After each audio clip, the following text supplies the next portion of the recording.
Hello and welcome to Into You, the podcast where I take a deep dive into getting to know the best you.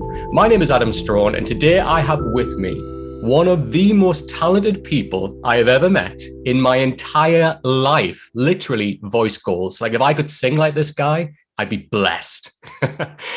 He is a singer and songwriter based in New York, USA. His YouTube page has an incredible 92,000 subscribers and includes his amazing collection of covers of the likes of Lady Gaga, Demi Lovato, Billie Eilish, Linkin Park, Seal, Paramore, and many, many more, as well as some collaborations with his partner, Mr. Joey Dean, as well as some original songs and some blogs. He is also a videographer and photographer and runs his own digital creation company, Vixen Visions, creating phenomenal music videos and content for his own performances and for others. He is also the Grand High Supreme Witch of the Corvyx Coven on Patreon, which you must go and subscribe to immediately. I do, and I got this because I do. And he co-hosts the Queerdos YouTube reaction channel with his partner, Mr. Joey Dean. It is my absolute pleasure to welcome to the podcast the vocal sorceress that is Corvyx. How are you doing, buddy? First of all, Adam, I'm going to need to put you in my pocket and bring you everywhere with me so you can introduce me to everyone just like that, because that's amazing. It's like Khaleesi on Game of Thrones, right? Oh my God. It's like the scroll. You whip out a scroll and it just falls to the floor. That's amazing. Well, thank you. That all sounds very impressive. But firstly, I want to say thank you for having me on your podcast. Congrats on all the success with it. Thank you. And congrats on the success with your own YouTube channel. That's how we found each other. Yeah. I'm really, really excited to finally do this. We've been talking about it for a little while, so it's awesome to be here. I'm doing really well. I'm excited. Oh, good. Thank you, Corvyx. Yeah, like we've chatted about this backwards and forwards for a while. So yeah, it's nice to actually finally get it in the diary. So yeah, thank you for giving me some of your time to do this. Appreciate it. Of course. So yeah, so you've had a little bit of time off recently, right? So you had a little trip away to Fort Lauderdale. So how was that? It was fun. I finally put myself in the sun. I was on a beach, which doesn't happen very often. It's a very rare occasion. It's like seeing a mermaid in the flesh. But it was fun. I went with Joey. For those of you who don't know, Joey Dean is my partner.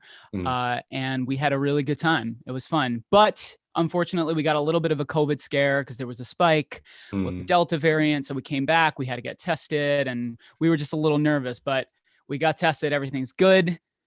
Everything's negative. Hey, we're good. That's what we like. But yeah. It kind of reminds me of like Wednesday Addams sitting on the beach. That's the image I'm getting, but I love that. That's exactly what it is. It's like Helena Bonham Carter as in Sweeney Todd. Yes. Sweeney Todd on the beach. What a reference. Yes, love that. Yes. So Corvyx, you hinted a little bit recently there how we met. So I remember, now let's go back even before YouTube. So it was lockdown 2020, and obviously people weren't doing a lot. So I was doing a lot of binges. So obviously, as you know, like reaction stuff. But then I came across a little video that popped up recommended that had the Messenger Linkin Park cover by an artist called Corvyx. So I was like, really like that song. Who's this guy? So I pressed it and obviously listened. And it was alive as well, right? Like you and just an acoustic guitar.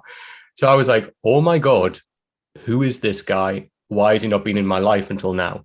So we were chatting a little bit before we hit record, obviously, on the podcast. My younger brother is like the biggest Linkin Park fan in the world, like huge. So I was like, I wonder like what my brother thinks of this. So like I sent him it straight away and I was like, listen to this and let me know what you think. And like literally it was like, within 5 minutes he replied and he was like, he's actually incredible, like he is awesome, like he really honors that song. I was like, yeah, he totally does.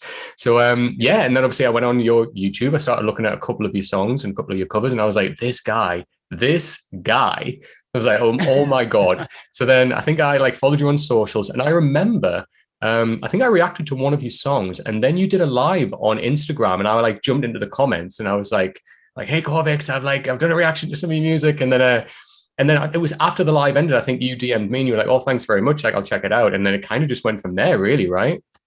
Yep. It's funny. It's interesting to find out how people have discovered me on YouTube. It's always interesting, like what videos, and the Messenger is actually kind of a rare one. I don't get that one too much because I mean, it's not one of the videos that kind of blew up and went into the millions. It was something that I did because I was really affected by Chester's passing. Linkin Park was an integral part of my childhood growing up. Yeah. I listened to Linkin Park all the time, and when Chester passed, it was like the first real major celebrity that like hit home for me. Yeah. And listening to their music now, you even like you can hear that Chester, he was writing about this all along. So Yes. when I heard The Messenger, which was I think right around the time they made that album, and they had a bunch of those songs in the Transformer movie. Yeah. Um, The Messenger was like, aside from Paper Cut, The Messenger was one of those songs that just like I haven't heard such a raw vocal and such raw emotion from Yeah. a vocalist in my life like that. Hmm. And it was something that I was like, you know what, let's hop into the hallway. I finished a cover. I was doing a vocal for a cover. Hmm. And after I grabbed my producer, he plays acoustic, and I said, let's just record this. I did it on my phone, which is very out of character for me because I don't Yeah. really upload too many like iPhone videos on my channel. Mm. And I was just like, I don't care. I'm in basketball shorts. I'm in a snapback.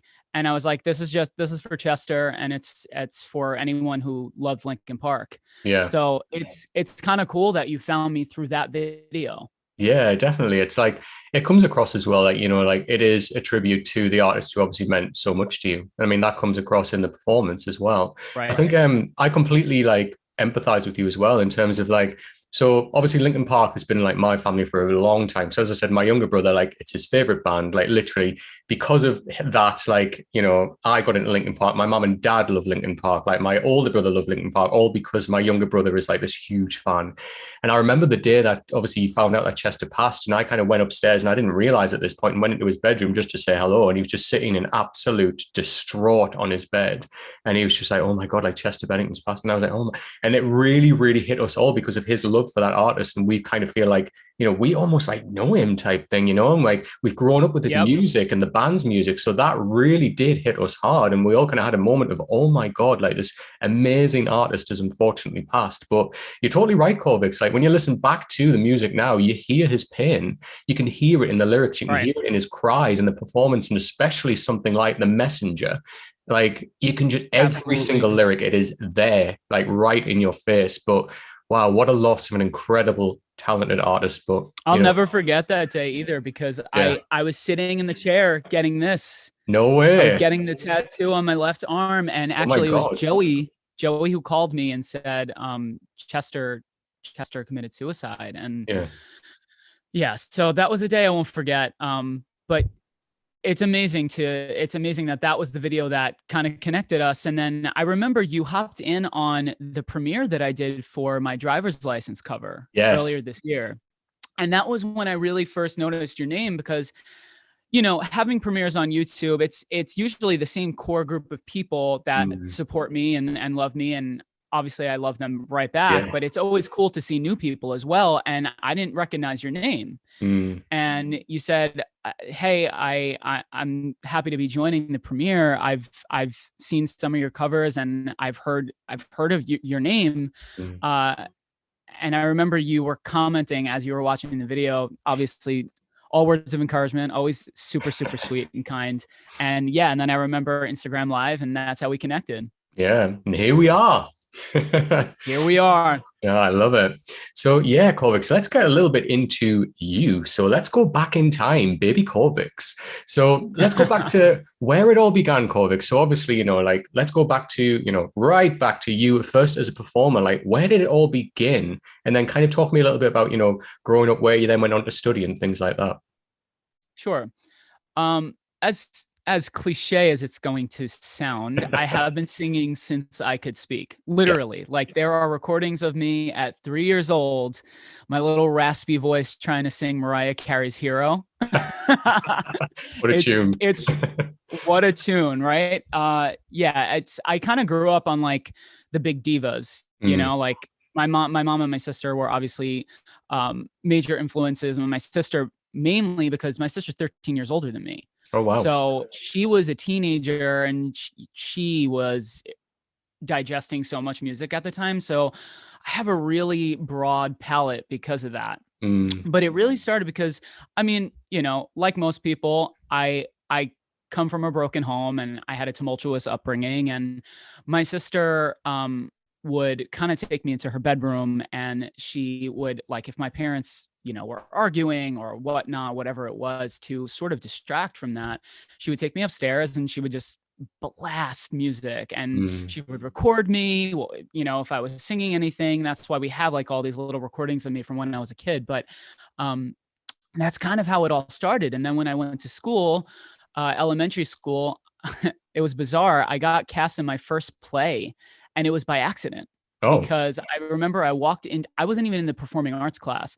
I walked into at the time, my best friend, Chris, he was in the performing arts class. And I remember I walked in to get something. My teacher had sent me to their classroom, and they were holding auditions while I walked in. And it was like a scene out of a movie. It was very bizarre. The teacher, she wasn't even my teacher. She pointed at me and she said, do you want to be in Grease? Wow. And I was like, what? I didn't know that. Like, nobody really knew that I was a performer. I hadn't done any plays since then. So, it was grade school. And I said yes. I auditioned, and then that was like that. From there, I took any opportunity I could get through junior high school, to do any shows, to do any straight plays, anything that I could do to perform. That's sort of what I did. Nice. And then obviously college as well. Yeah. Like, so which role were you in Grease? I was Kaniki. Yes. I was a little badass. Of course you were, Kaniki. Like, you couldn't be anyone else. I love that. Weirdly, when I was in sixth form, I was in a production of Grease as well. I was just one of the generic T-Birds. I can't remember which one I was now. But yeah, it was weird that. And like, for so long, I kind of rejected Grease because my mom loves the film so much. And she's like, she played it so many times when we were growing up that I was actually sick to death of it. So when it came to like sixth form, and like my drama teacher was like, "Oh, we're going to do a Grease, Adam. So which role do you want?" And I was like, "The role where I'm not in it."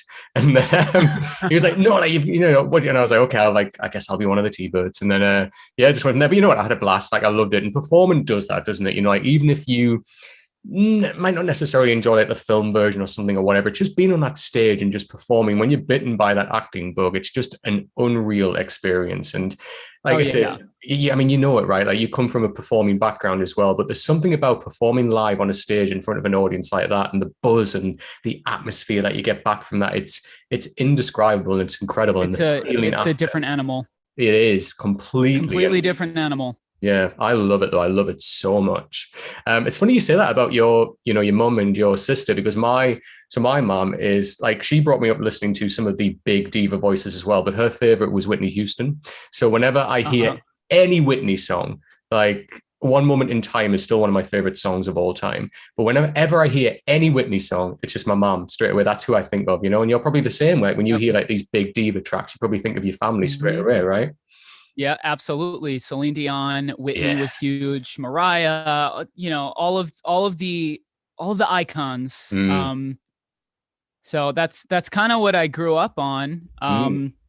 But I also grew up on a lot of other things as well. A lot of other bands like Guns N' Roses, Journey, Aerosmith, a lot of that as well. So it was a really eclectic sort of concoction of influences. And then of course, at that time, it was in the 90s. My sister was a teenager, so grunge was huge. Hip hop was huge, at least in the States. You had bands like Nirvana and Hole and Nine Inch Nails and Marilyn Manson and all of these people. My sister wasn't so much into the grunge scene. If I was a teenager, I probably would have been at that time. I kind of had to go back in time and experience everything for myself, because I ate it up as I got older. I was like, wait, this is what was going on in the 90s.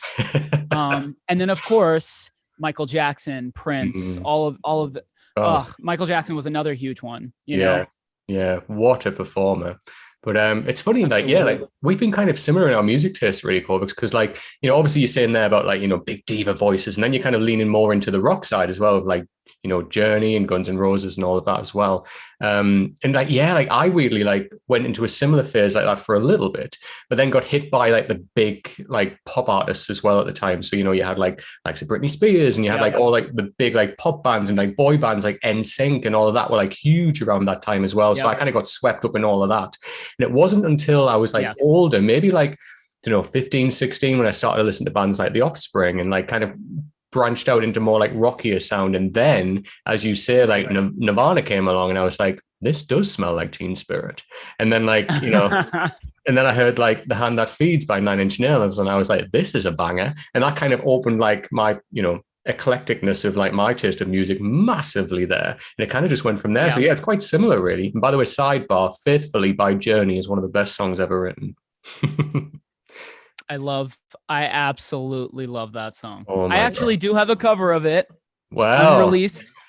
Unreleased. I sang it a few years ago, and I will be releasing it on Patreon soon. So, oh my God, that's all I need to know. This episode is over. Cannot wait to hear that, Corvyx. Let me just dropping that bomb straight in there. I love that.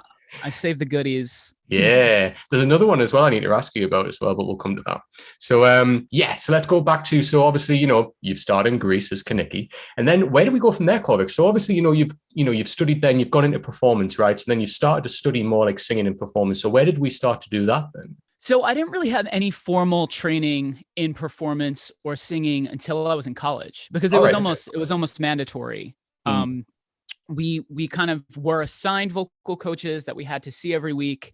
And then of course, the college that I had gotten into, Wagner College, was actually ranked one of the top 3 in the nation, which was really crazy because it was in my hometown. So it was like this little diamond in the rough on Staten Island. Yeah.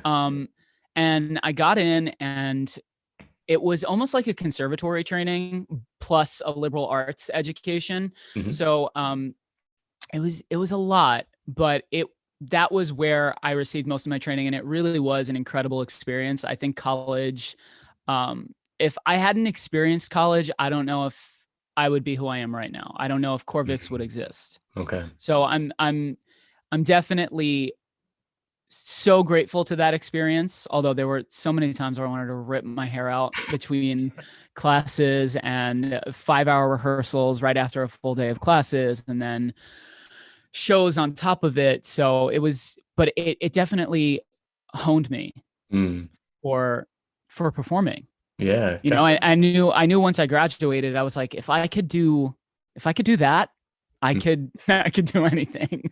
Yeah, man, absolutely. It's a different type of discipline, right? Yeah, incredible. So with the vocal training, obviously, did you learn to play any instruments as well, or was it just strictly like vocal performing that you were doing? It was strictly vocal performing. At the time, I'm going to be honest, I didn't have any interest in learning how to play an instrument. Yeah. I kind of now I do. I do have some. I wish I can kind of go back and slap my parents in the head a little bit, because they signed me up for T-ball as a child, which was, it's fun as a kid, but I really wish something that would have been more beneficial for me would have been sign me up for like piano lessons. I absolutely adore piano. It is my favorite instrument. I do dabble a little bit, but I by no means can play. Like, I cannot accompany myself. Yeah. But in college, no, I pretty much focused on my vocal training, my acting, and that was like top priority for me. You're right about piano. There's something about it. It's so emotive, and that's, if I could learn to play, so I don't play any instruments either, but if I could learn to play, I think piano would be at the top of my list. There's just something about it. And when you see artists sit there and play and sing at the same time, oh man, I mean, there's all sorts of skills going on there. It's incredible. Just look at Elton John perform, like what a master of that craft, just playing and singing at the same time. It's amazing. No, I love that. It's funny because I had people ask me, like, I had auditioned for American Idiot when it was on Broadway, and that's where things come into play, where it can be a disadvantage, because I had gotten called back for 2 of the main roles. Wow. One of them being Johnny. Johnny's the lead, and he plays guitar throughout the whole show. Right. And that was something that sort of took me out of the running for that role, because I didn't play guitar. And it's funny though, because people always say, like, you look like you play guitar, you look like you should play guitar. And I'm always like an anti-cultural sort of person. I'm like, I want to go against the grain. If you think I should play that, I don't want to play that. Yeah. I want to play the piano. I want to play the saxophone. Like I want to play something nobody else would think I would play, you know? I like that though as well, Corvyx. And as well, like, it's one of them things where I was chatting about this earlier with one of my friends. So when you look at like, you as the performer, like, in terms of like your brand, very much from an outside perspective, you might think, okay, this guy must be heavily into his rock, into his metal music. And I know that you obviously have that, but there's so many pop like influences as well in your music and in your covers as well. So it's nice that you do go against the grain as much as you can. That it gives you that individual identity really. But I do love that about, you as a performer where you're not pigeonholed. Do you know what I mean? Like you can perform a rock song, Right. you can also belt out like a pop ballad as well, and you can nail both. And that just shows how diverse you've got within that vocal like capability. Really, I love that. Thank you. Thank you. Well, to be honest, I would say that there's probably more pop influence in my career than there has been metal or rock, even though I obviously I do adore metal and I do adore rock music and I adore alternative music. But I would say that there probably has been more of a pop influence than anything else. Yeah. Yeah, which comes across in your covers, obviously, but we will speak about some of them in a bit. But I want to ask you, Corvyx, so you've told me this story, but you need to share it because it's phenomenal. Okay, so you met the lady herself, Lady Gaga. Can you tell us that story, please? It's funny because I always forget that I met her.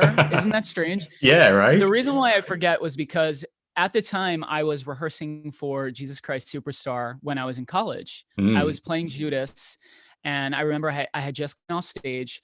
We actually were in a different theater. We weren't on campus. Yeah.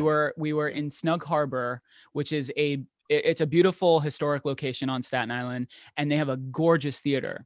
And we were actually performing there and rehearsing there because our theater was under renovation. So we got off stage. I got off stage. I remember I had just finished doing, I believe it was the blood money scene where I betrayed Jesus. And I get off stage and I had to pee so bad. I had to pee so bad. So my director's like, everyone sit down. My director was Michelle Pauk, who was a freaking Tony Award winner, by the way. Wow. She was incredible. And she was like, everyone sit down. I was like, oh my God, I gotta go. I can't sit down. I gotta get up. So she's like, I want you guys to not say a word. She's like, you have to behave yourselves. We have a very special guest here today. So everyone's like, who the hell is it? Like, who the hell, So she's like, you guys can't ask for pictures, nothing. So now I'm like, okay. I'm like, I really, to be honest, I was like, I don't care who's here. Just let me go to the bathroom, please. Please just let me use the restroom. So my director was like, I asked her, I said, I just gotta use the bathroom. She didn't even tell me that who was in the lobby. So I run up to the lobby. I open the door and there's just a posse, like an entourage of people. And there's Lady Gaga standing 5 foot. What is she, 5'2"? Something like that, yeah. In a full patent leather getup, looking like she just walked off like the Matrix set. And I couldn't believe my eyes because I was like, is that Gaga? And yeah. I ran to use the restroom. I obviously I'm not that type of person. I don't like to run up to people and make them feel awkward. I don't want to be a bother. So I always mind my business. Like Jesus Christ could be standing next to me and I probably would not approach him just out of like, I like to give people their space. Yeah. So I ran to the bathroom. When I came back in, she was walking down the aisle in the theater. And if you watch the Marry the Night video, that she's on stage, there's like a ballet bar where she's doing ballet. I don't know if it was her or if it was one of her performers. I believe it's her. But most of that video was filmed in Snug Harbor, and that was the stage that I performed Jesus Christ Superstar on. She was location scouting for that music video. Wow, isn't that incredible, man? It was really surreal. And I have to be honest, like for going to school with a bunch of gays, and Gaga was kind of like in her prime at that time. We were very well behaved. Nobody asked her for a picture, which I was kind of sad about. I'm like, she could have taken a picture with us, but she came in, did her business. She said something to us. She's like, guys, my roots, theater is my roots, and keep doing what you're doing. And it was very like, it was very like stoner energy, and I was like, I love her. Um, Wow. but she is who she is. Yeah. It's not like a act. It's not a get up. Hmm. She is who she is. It was Yeah. really cool. It was really cool to see that she actually did pick that location, and we can say that we performed on the same stage as Lady Gaga. Damn right, man. That's incredible. Like, I love as well that she Yeah. actually took time just to say something to you as well. Like, keep doing what you're doing, guys. You can just imagine how Gaga would say that as well.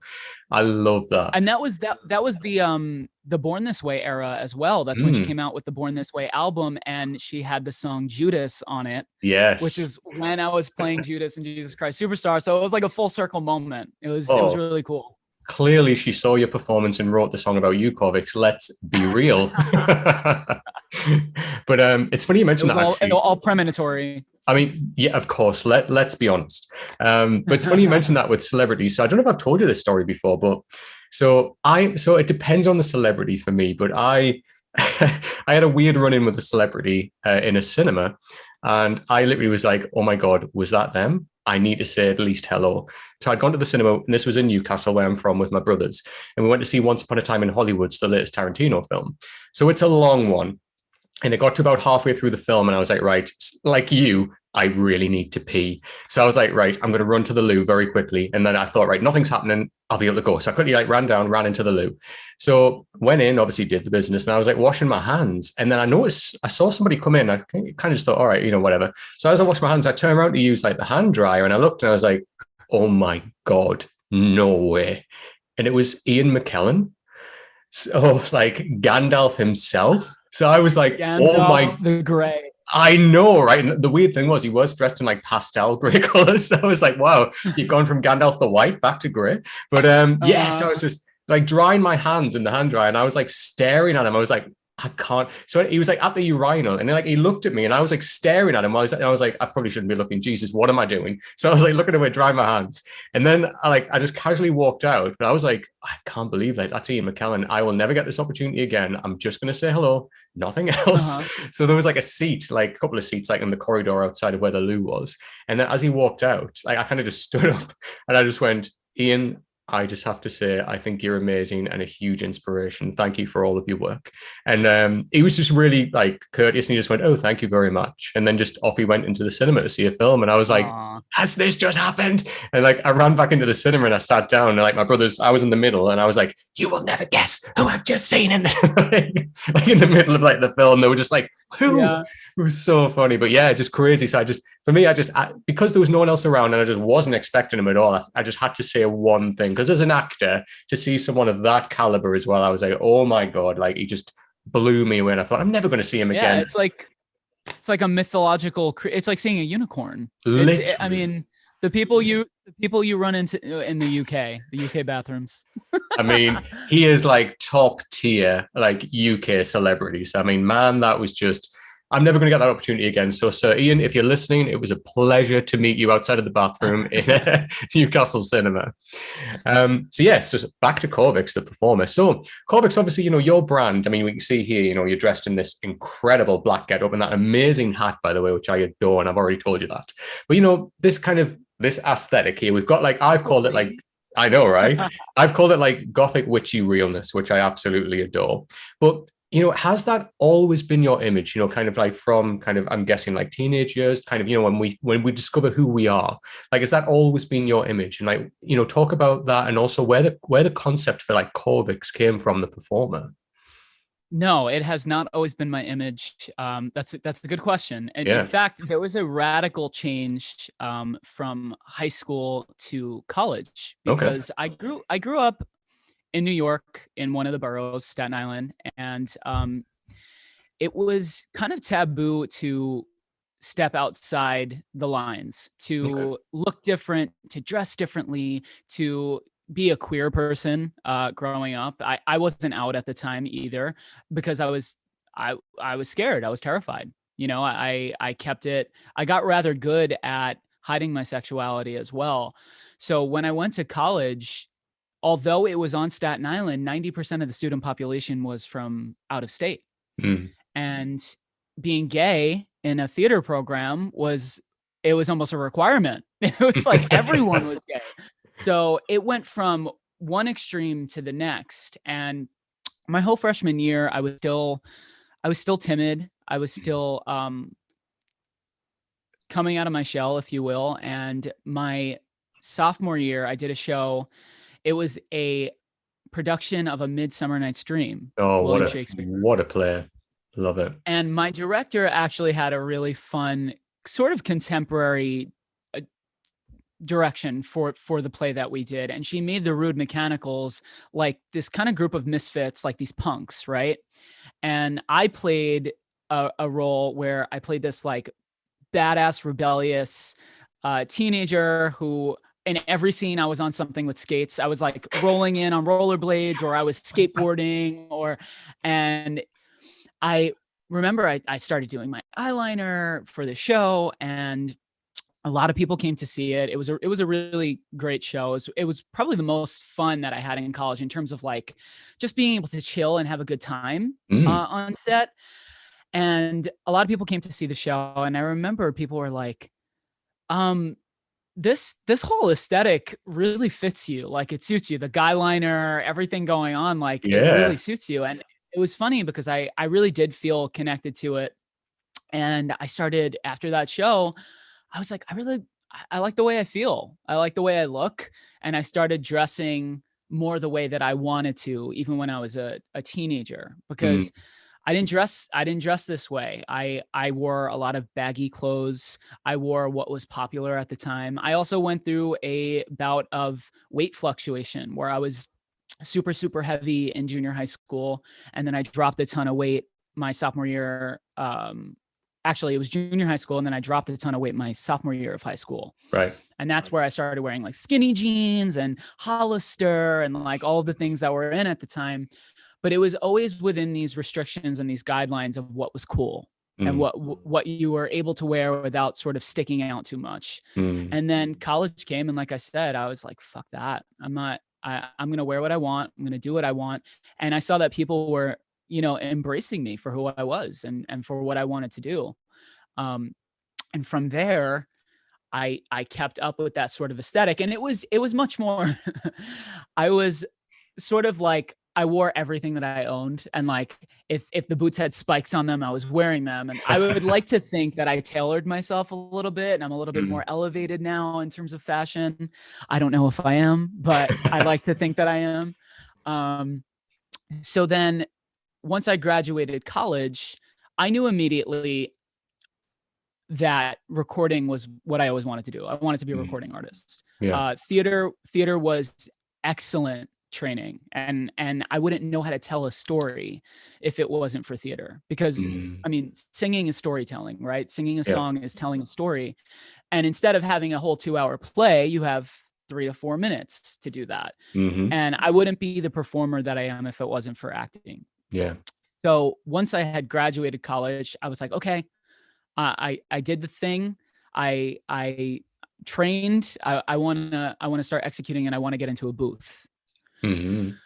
So I found a local studio on Staten Island, and we hit it off. I kind of went in, I met them. It was almost like an informal audition. I sang for them in the studio, and from there we started doing covers. And Nice.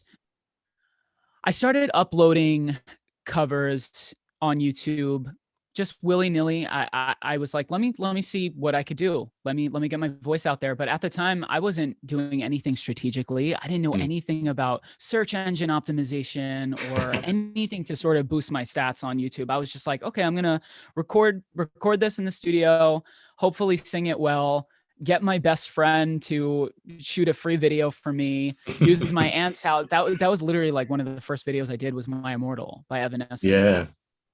And I remember I just uploaded it.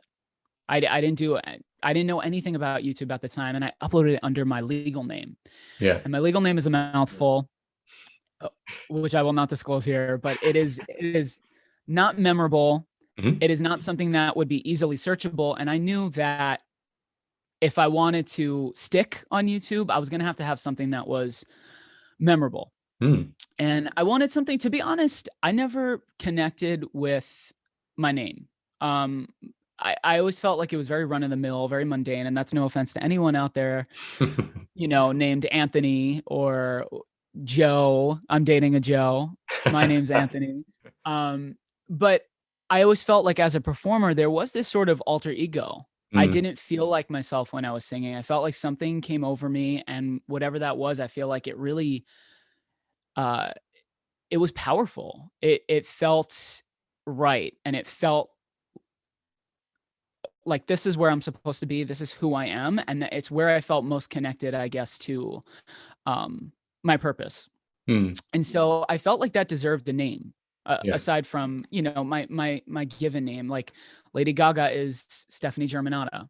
Yeah. And I'm sure she feels connected to Gaga. Gaga is a part of her, just Mm. like Corvyx is a part of me. So I was brainstorming, and I said, I don't know. Like, I don't know if I should even do a stage name, but I know that I don't want to use my real name. Yeah. So I uploaded a few covers with my real name, and then I was watching the movie The Crow one day Yes. with Brandon Lee, Yeah.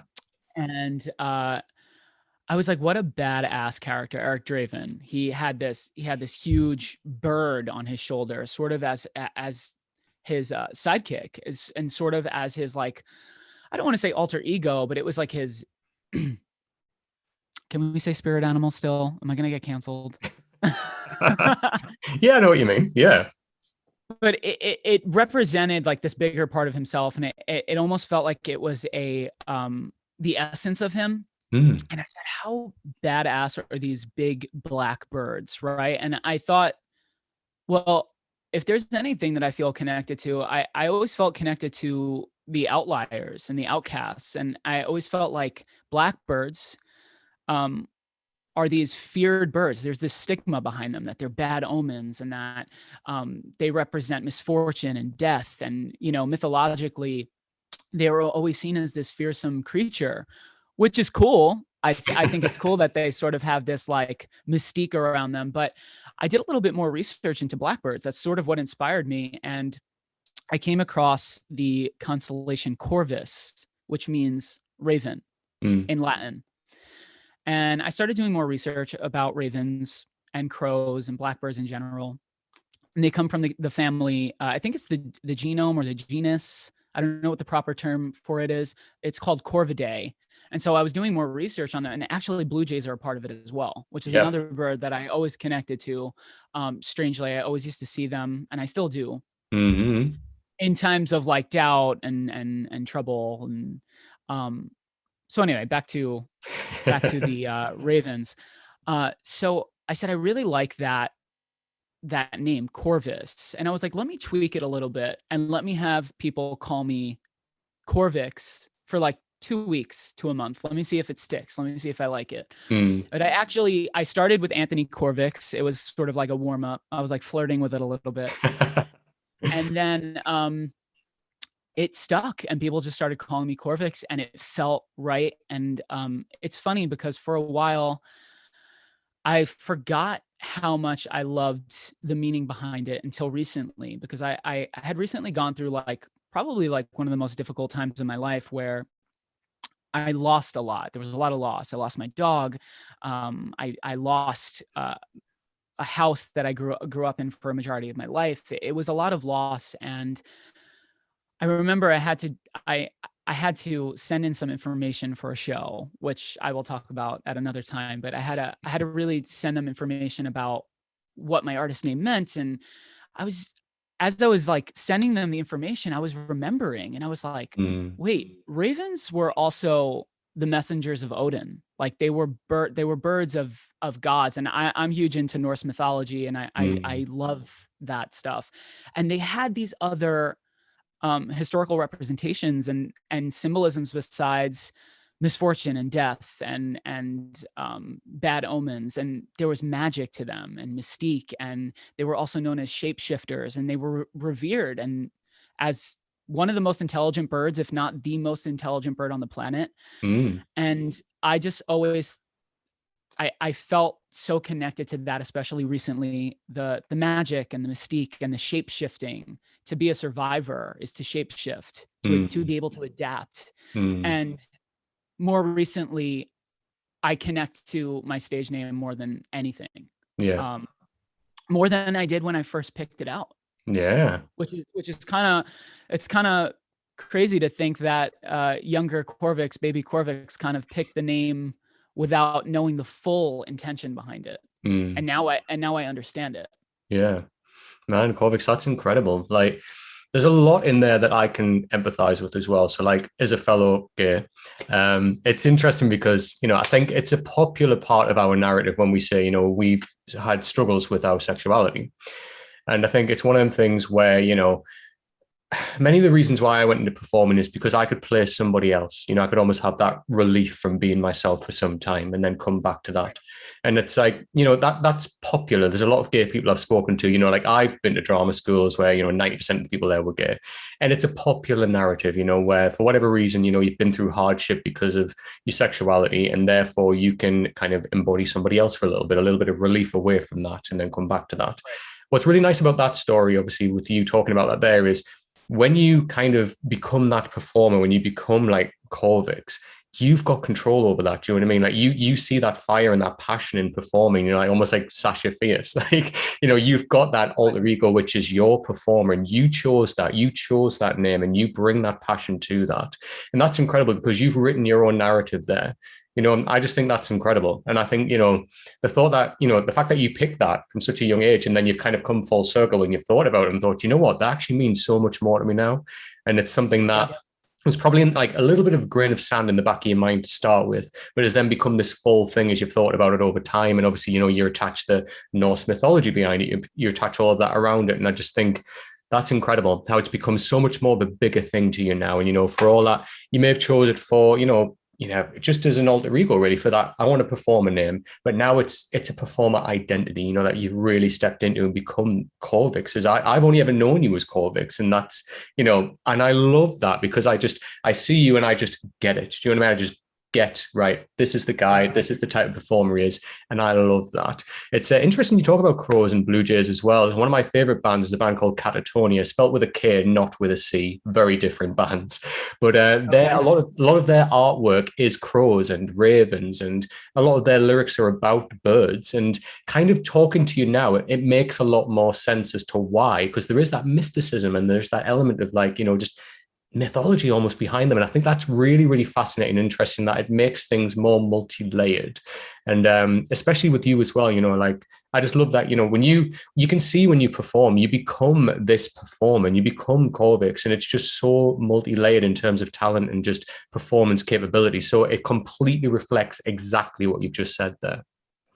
Well, thank you. I appreciate it, as always. I do think Corvyx it's become synonymous Yes. with who I am. I don't even think of Corvyx as an alter ego anymore. It's funny because recently I was explaining the name, and I thought of The Crow again, and how I was watching that movie when I started doing all of this, and I was like, what's funny is that Corvyx is sort of my raven on my shoulder. It's like it's the raven on little Anthony's shoulder, and he's sort of become this. It's almost like a superhero, and it has become synonymous with who I am. I am Corvyx. I don't feel like Corvyx is a separate part of me, and it's made me feel so comfortable in my skin. I don't even think twice about anything anymore. I don't think about what people are going to say about me. I don't care if you don't like the way I dress. Of course, if you do like the way I dress, thank you. But I used to think about those things so much that I've reached a point in my life, and it comes with maturity as well. Yeah. And I think understanding the name also came with maturity and life lessons. But you just reach a point where you've lived that part of your life for so long, where you're worried about what everyone's thinking and what they're going to say, that you reach a point where it's like, I will never do that again. Yeah. Yeah. Corvyx is a huge part of that. Oh, massively. I think what's really interesting as well is, like everybody, I think, in their lives has a little bit of that in some way. So, for example, like if you go to work, you step into a role which is different from the way that you are at your own home, right? So you step into that role of that job, and then you do that, and then you come back, and then you are kind of yourself, right?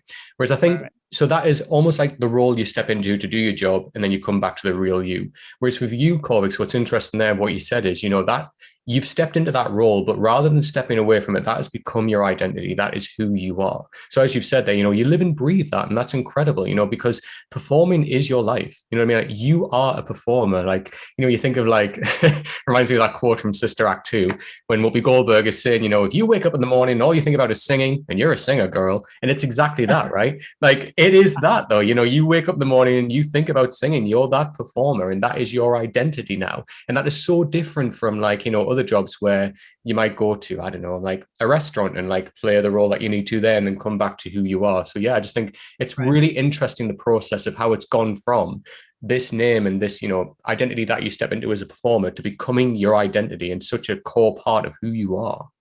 Mm-hmm. By the way, Joey would have loved that Sister Act 2 reference. He loves that movie. No, well, next time I speak to him, I will be sure to mention it again. Loves it.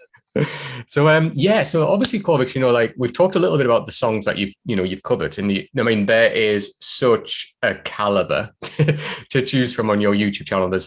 There is numbers of covers, but talk to me a little bit about when you like think about stepping up to do a cover of a song. So because I'm really ignorant when it comes to this, so I'm really fascinated to know, like, talk me through that process. So obviously, you're choosing a song from another artist. So talk to me about how, you secure the rights to do that. You've got like backing tracks as well. So how do you arrange that as well? And then you've got, your artistic creativity as well, where, you cover the song, but then you bring your Corvyx spin to it as well. So talk me through that whole process. Sure. Cover song selection is always, for me, it's pretty natural because I cover the things that I want to sing. I cover the songs that I love, and I cover the songs that have spoken to me. If it hasn't hit me on a visceral level, then I'm probably not going to cover it. If there's something there that I think can be kind of flipped on its head, that also intrigues me. Like if there is a song that is super, and I always use this as a prime example, and it's funny because I'm not going to use one of my covers as an example, but Lorde did a cover of Tears for Fears, Everybody Wants to Rule the World. Mm-hmm. And I'm using her example because I thought it was such a perfect way to take a song that in production sounds pretty, like, I would say it doesn't sound as ominous and as gloom and doom as the lyrics suggest it could be. Okay. And to sort of take a song like that, because the original is sort of upbeat and it's something you can dance to, right? Yeah. But she took this song, and I suggest you go listen to it if you haven't.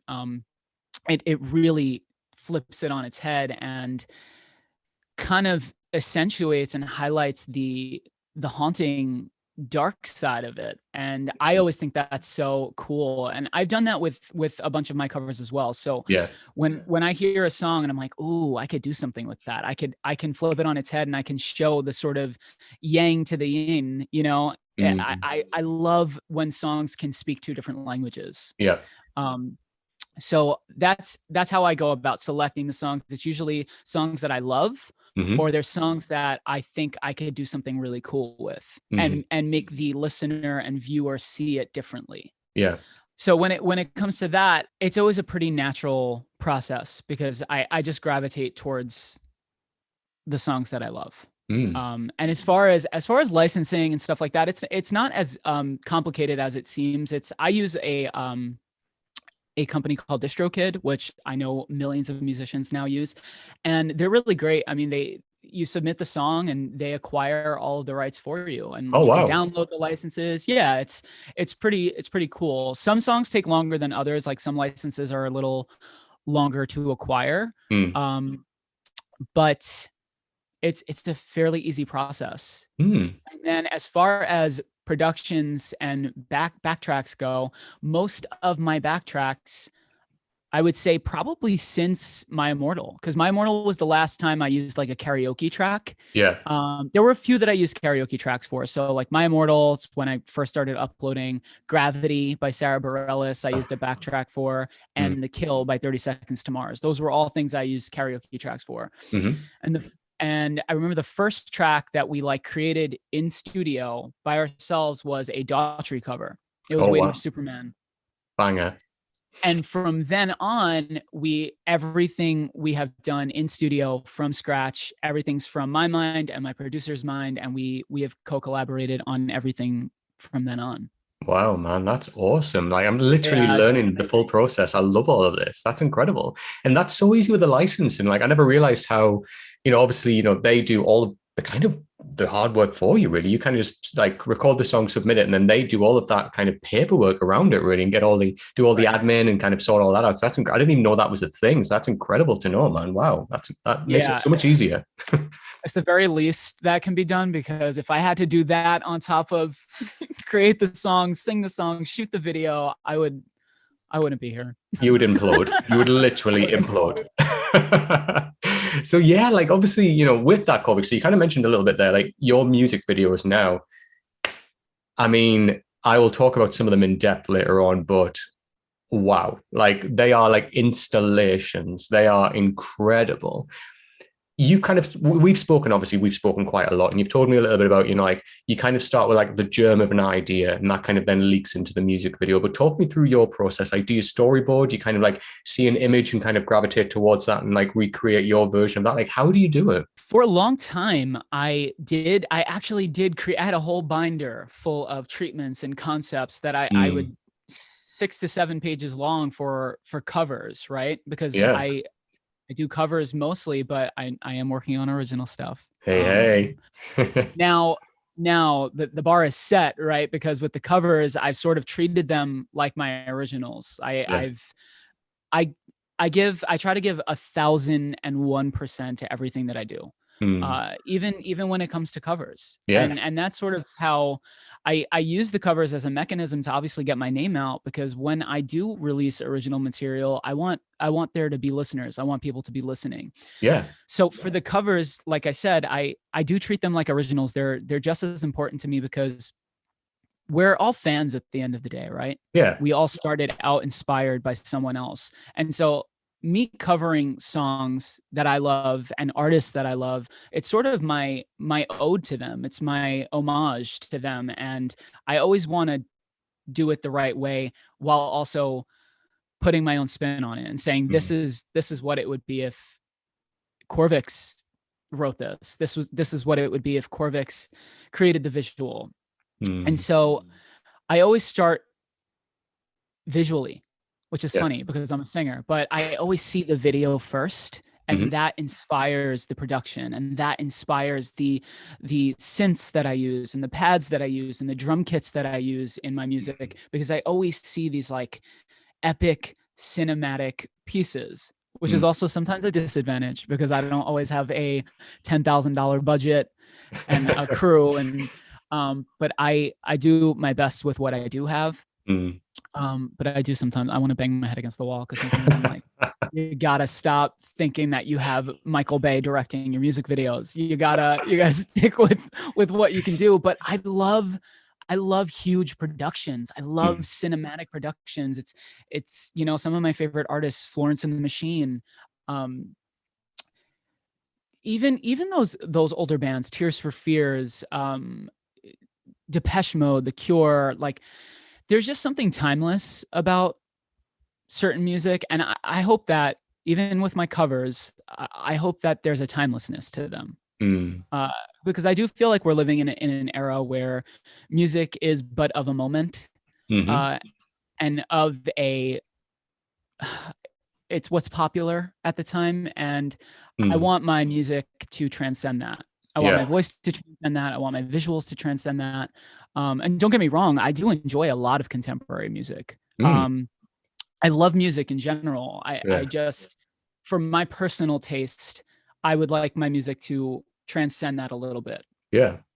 But I do always start visually. It's either like I'll see a scene in the video that I want to create, or I'll see a texture, or I'll see a color, and that'll sort of spark everything. That'll spark the production, and that'll spark what I want to do as far as how I'm going to edit it and post. And So I start visually a lot of the time, but sometimes it works the other way around. Sometimes I'll hear, um, I'm very inspired by big drums. I love, like, I'm sure you've heard them in my music, you know, like big toms and cinematic, like almost tribal drums, like you're going to war. Like Yeah.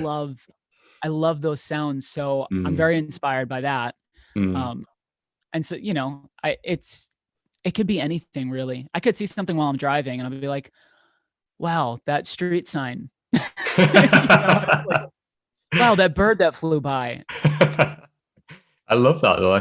That's really, really fascinating. Like you do get people that are like more visual, right? Like they see things in their mind's eye and they think, right, I need to try and recreate this in some way. And you get some people that are more analytical, where they're like just like write everything and plan everything and have it right there. But I think like it's the artistic approach as well. I think like I was always really similar. So when it was like when it came to like being in, you know, performances or putting on like plays or whatever it is, like in drama school and whatever, I kind of used to see like how the scene would look in my mind, you know, and I could just see it and picture it. So I totally get where you're Right. coming from there. And again, like that would dictate, right, what color will the curtains be? What color will, you know, like all the different staging be? Like, what will we be wearing? Like, where will we stand in this scene? And like, it's a lot of it comes from like, you know, metaphor and mood and performance like that as well, which to be fair, what you do as well does. But I think what really stands out for me with your music videos, Corvyx, and you kind of hit it towards it when you were talking about it there, is that you get a lot of music videos nowadays which kind of recreate and give that familiarity of like pop culture. So you see like a lot of people like, you know, in familiar settings or doing familiar things which people can gravitate towards. And whether that has a link with the song or not can be hit and miss. Whereas what Right. you do really, really cleverly and do it quite a lot is, you know, you take the essence of the song and you make that the music video. So, I mean, there are some of them I'll talk about later on, but I just think it's really interesting that you take what is the main that kind of motif of the song and you make that into the music video. And that's for me is always really interesting when you're able to do that. Because I say you could go down that route of, you know, just and I'm not shitting on, you know, like other kind of popular music videos and saying, you know, this is really naff because I'm used to seeing that. It's just Right. more that it's a difference compared to the way that you might approach something, which I find really fascinating. It's so important to me. Visuals, and the visual is almost as important to me as the audio. Mm, I don't hold one higher than the other. I've always loved music videos growing up. Even as a mm, kid, I would love watching VH1 and yeah, MTV. I just loved watching music videos, and yeah. they were so important to me because it was a pairing. And when Mm, that happens, when there's like a synergy with the audio and the visual, mm, you really can take people somewhere. And I think the highest compliment that can be paid to me is not, oh my God, your voice is incredible, or oh my God, you know, it's when someone says, you you took me somewhere else. I yeah. was transported. And that to me is the highest compliment that can be paid. I love when people feel feel my essence through my music, because Mm, that to me is, I think that's the closest thing that we have to magic. I know that sounds corny, but I think no? music is the closest thing that we have to magic, Mm, because it can literally alter the chemicals in your body. It can literally alter the energy in the room. yeah. And I've always said that a song is like a spell, right? And that also comes into the witchy thing. It's as fun as it is, the aesthetic, you know, and as much as I'm fascinated by the occult and spiritualism and religion in general, I think that music, I've always said, is like a spell, and spells are what? It's language, it's speech Mm, in a very meticulous sort of string together rhythm. mm, And a spell is to bring about change. It's intention. And when you read words aloud, language is very powerful. And I think that a song is the same way. I think a song is like a spell. You can literally cast a spell on people for 3 to 4 minutes, take them somewhere else, and physically change the chemicals in their body to make them feel better, or who knows, make them feel worse. Whatever it is, it's very powerful. yeah. And I like to try to accomplish the same visually. I completely agree with that. I think you know, we talk about like when you listen to music, and I always say like I have to be sometimes with certain artists, I'm like I have to be in a certain mood to appreciate them. But then on the flip side is you get certain songs which literally dictate your mood. So you might go to like for example, I've got like a gym playlist of like upbeat, like rock songs, pop songs, which get me going ready, get me pumped for the gym. Whereas I've got a reading playlist, which is more like just chilled out. It's like sometimes a lot of it's just instrumental music, which I can just zone out and read for. But again, like it leans into that metaphor of magic, which you were talking about there, which is that, you know, it can change your mood. So like, you know, you might hear a brand new song from an artist that you love and you think, oh my God, I was having the worst day. But now I've heard this song, I just feel incredible, you know, and that does lean into that metaphor of magic, as you said, you know, that is something that you're listening, you're digesting, and then that is changing your mood. So as I say, it dictates your mood there. And I agree completely with like the music video point that you were saying there. I mean, I remember when I was like a baby gay and I was sitting and I saw Madonna's Like a Prayer video for the first time. And I remember sitting there watching that and being like, oh my God. Like that blew my mind. And I actually recorded it as well and watched it like a billion times. Because again, it was synergy. Like that music video with that song, which is iconic. And that music video as well. Like whenever I hear the song, I think of that music video straight away. And it's just, you're right, when that synergy, when it comes together, it has such that perfect impact on you. And you think, oh my God, this song, that music video, the package of everything around that is phenomenal. Yeah, exactly. And to piggyback on what you said, you know, it is interesting saying that you sometimes have to be in a certain mood for specific artists or a specific song. And to relate it back to sort of, you know, like a spell book, you have different spells for different things. You know, you have a love spell, you have a cleansing spell, and not everything works for everyone, but it's like a song book, right? Like, and that's one of my concepts. If you're listening to this and you steal this, I'm going to know. But that's always been one of my concepts for an album or an EP. I always wanted to name something grimoire because I always felt like songs were a spell book and you can flip to different spells or different songs for whatever you need it for, you know, and that's what they're there for. Corvyx, I love that. I feel like we're getting a sneaky peek into what's coming in the future there. I quite like that. But yeah, no, I totally love that, man. That idea. I always love a concept album as well. I think that's really interesting when it's, you know, it's about something or it's constructed in a certain way for a reason. I always find that really interesting. So yeah, I like that little sneak into the future there. I like that. I think that's why for so long I kind of steered away, not steered away, but I haven't pursued originals as much as covers because I'm the same way. I love a concept. I love a concept album. When I put something out, I don't want it to be a throwaway.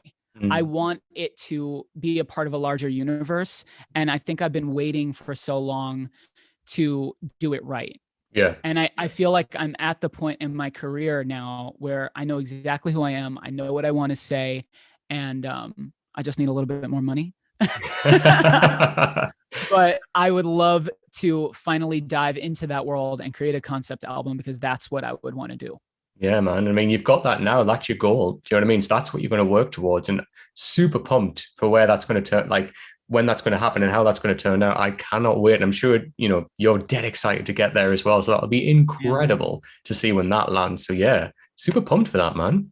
So we've kind of talked a little bit, Corvyx, about the music industry. And I want to ask you about this personally, because I think this is different for every artist. So the music industry itself, it can be a blessing and a burden, right? You know, you can have like trials and tribulations which are unique to that industry. So, I mean, let's just start with some of like the highlights of your career so far. What's been like some of the big moments where you think, wow, like that landed, like that kicked ass? I've had a lot, to be honest. I'm very fortunate to have had a lot of the experience that I've had thus far. Even something as small as the artists that I've covered acknowledging my cover. Yeah. You know, I've had the likes of people like Chris Daughtry, who I grew up watching on the American Idol stage. I grew up watching him and I loved Chris. Yeah. And when he retweeted my Waiting for Superman cover, BB Rexa was another one who retweeted one of the covers that I did of hers. And most recently, Maria Brink of In This Moment, who is one of my dream collabs. The fact that some of these people have heard my voice and know who I am, that's always such a highlight to me.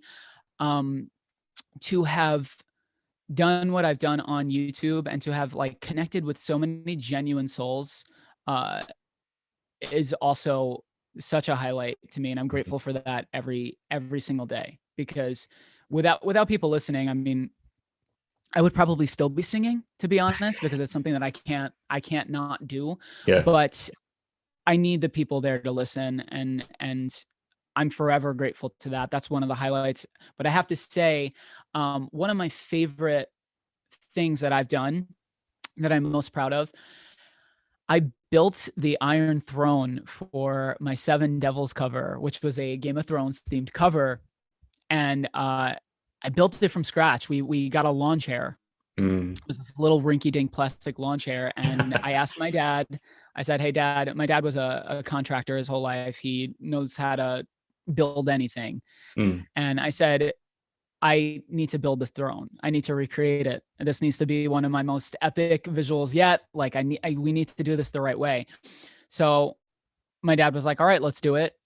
We went to Home Depot. It was actually, it was funny because it became a bonding experience. My dad and I were outside in February in New York. Literally, it was freezing, and we were just making a throne. And it came out better than I expected. Everything visually aligned, like down to obviously the visuals, the crew, the videographer, everyone that was involved, everyone that was an actor in it, all of the props that were involved, the lighting, everything, the venue, the song, everything, the stars just aligned. And I remember it was the first time I took a moment on set on one of my music videos. I took a moment to look at everything because I was like, I need to take a snapshot of this. Yeah. I need to remember this because this really came, like what I saw in my head came to life, like right there. And then another major accomplishment, which I haven't shared with anyone yet, but I'm sharing here for the first time with Adam. So this year, I was, like I said before, I hinted towards, I was in talks with a show, and it was America's Got Talent. And it was funny because for a long time I rejected auditioning for these shows. I felt, I was like, it's not for me. Like, I don't think people are going to get me. I don't think that's for me. Like, that's not my thing. Yeah. And I had a producer who's a really sweet guy who reached out to me, and he said, please just give it a shot. Just do it. Just audition. Just send in a tape. That's all you need to do. And it was, it was at a really tough time in my life. I was in between moving, and I had just put my dog to sleep, and I was like, all right, I'm going to do it. I'm going to try. It was actually before I put my dog to sleep, and I'll get to that. But I sent in back and forth. We did a few rounds. I sent in a few songs. They reviewed everything, and they were like, we're going to get back to you. We'll let you know. We think everything you sent in so far is great. I was like, okay, cool. And at the time I was so stressed out and sort of down on life, and just feeling like I was taking hit after hit after hit, that I was like, okay, I surrender. Like, this is up to the universe now. If it happens, it happens. Yeah. So I remember the night before we put my dog Gizmo to sleep, I got the call from the producer, and he said, we want to fly you out. We're going to fly you out to LA. You're going to audition for the judges. So that happened, and I couldn't tell anyone. I wasn't able to say anything, but I went out in March. I auditioned. I did the whole thing. I sang in front of Heidi Klum, Howie Mandel, Sofia Vergara, and Simon Cowell. Yeah. It was wild. It was wild. And it's weird because I hadn't dealt with nerves in a long time. And to be honest, like, I wasn't even really nervous when I did shows in college. I just felt so in my element, but this was arguably the biggest opportunity of my lifetime. And I was slated to sing Open Arms by Journey, which I did. And I actually got 4 yeses. I got 4 yeses. However, it is a reality television show, and they kept reiterating, like, we we do have a deliberation round where even if you did get the yeses, you might not be slated for the live shows. And unfortunately, that is what happened. I got the 4 yeses. I got the 4 yeses. And to be honest, I'm still so proud of what I did, and to know that I stepped on stage, and probably the biggest stage of our generation right now, arguably, and to sing in front of Simon, someone who I grew up watching. You know, he was the big scary Englishman on television. And to be honest, he wasn't that nice to me at first. I just knew Simon wasn't really going to be a fan of my look. I just feel like Simon's not a fan of like alternative. But after I sang, he was like, "You have an incredible voice." And he gave me the yes, even though he didn't like what I was wearing, but it's all good. Heidi Klum gave me a standing ovation. Wow. It was really amazing. And it was, you know, although I wasn't slated for the live shows and I couldn't appear on this season of it, for whatever reason, I accepted it. And I'm like, you know what? I know I did my best. I know I went there, and I know I got the yeses. So for whatever reason, they didn't decide to put me on. It could have been, you know, maybe they're trying to push a certain storyline. Maybe I didn't fit that storyline. Maybe I didn't fit the season. But I know that, you know, those people thought I was good enough, regardless of whether I got slated or not. I got the 4 yeses in the moment. And, you know, that was a feeling I hadn't experienced in a long time, probably ever. I felt kind of out of character because I was so, I just felt so elated to have done that and to have stepped on a stage that big. Oh my God, Corvyx. Of all the things I thought you were going to tell me, I was not expecting that. I mean, Jesus. Okay, let's be real for 10 minutes. You would have been my golden buzzer. Let's just get that out there. I mean, why you weren't anyone's, but that is phenomenal. You know what? I remember now I'm thinking about this. I remember you and I were chatting in March, and you were in LA and you were in a hotel room, I remember, but you didn't tell me why. You sneaky, sneaky devil. I like that though. Oh my God, but what an opportunity. So I mean, I've got 1,000 questions about that, but we've got like this podcast will be like 7 hours long. But what I will ask you is, do you know if you are going to be shown? So if your audition is going to be shown, do they tell you that, or do you have no idea? I think the audition rounds are now complete, and they're on to the live rounds, which is what I would have been there for. Yeah. Right, so right, okay. I don't believe that they're going to show my audition, which is unfortunate. And it's a Snapchat that I sort of have in my mind, and I'm going to have to keep there forever. But you guys are just going to have to believe me. It happens. It was really wild. But you know what though, like if you weren't shown, like there's opportunities in the future. Do you know what I mean? Like the fact is that you've sang in front of Simon Cowell, like one of like the world's biggest music producers. Like that name is known globally, right? And the fact that, you know, he heard your voice and went, yes. I mean, that's got to be huge for an artist to get. Like, I mean, the fact that, you know, a yes from all 4 judges is phenomenal as well. But like, you know, Simon Cowell, man, who's been on like talent shows for like years going back, like you and I, like we think back to like so many different talent shows. Like I think of like the X Factor, I think of like, you know, like, well, obviously American Idol, like America's Got Talent, everything. He's been there, man. He's seen so much. And the fact that he heard your voice and, you know, said like, I mean, rightfully said yes, that must feel amazing for you, man. That's incredible. Absolutely incredible.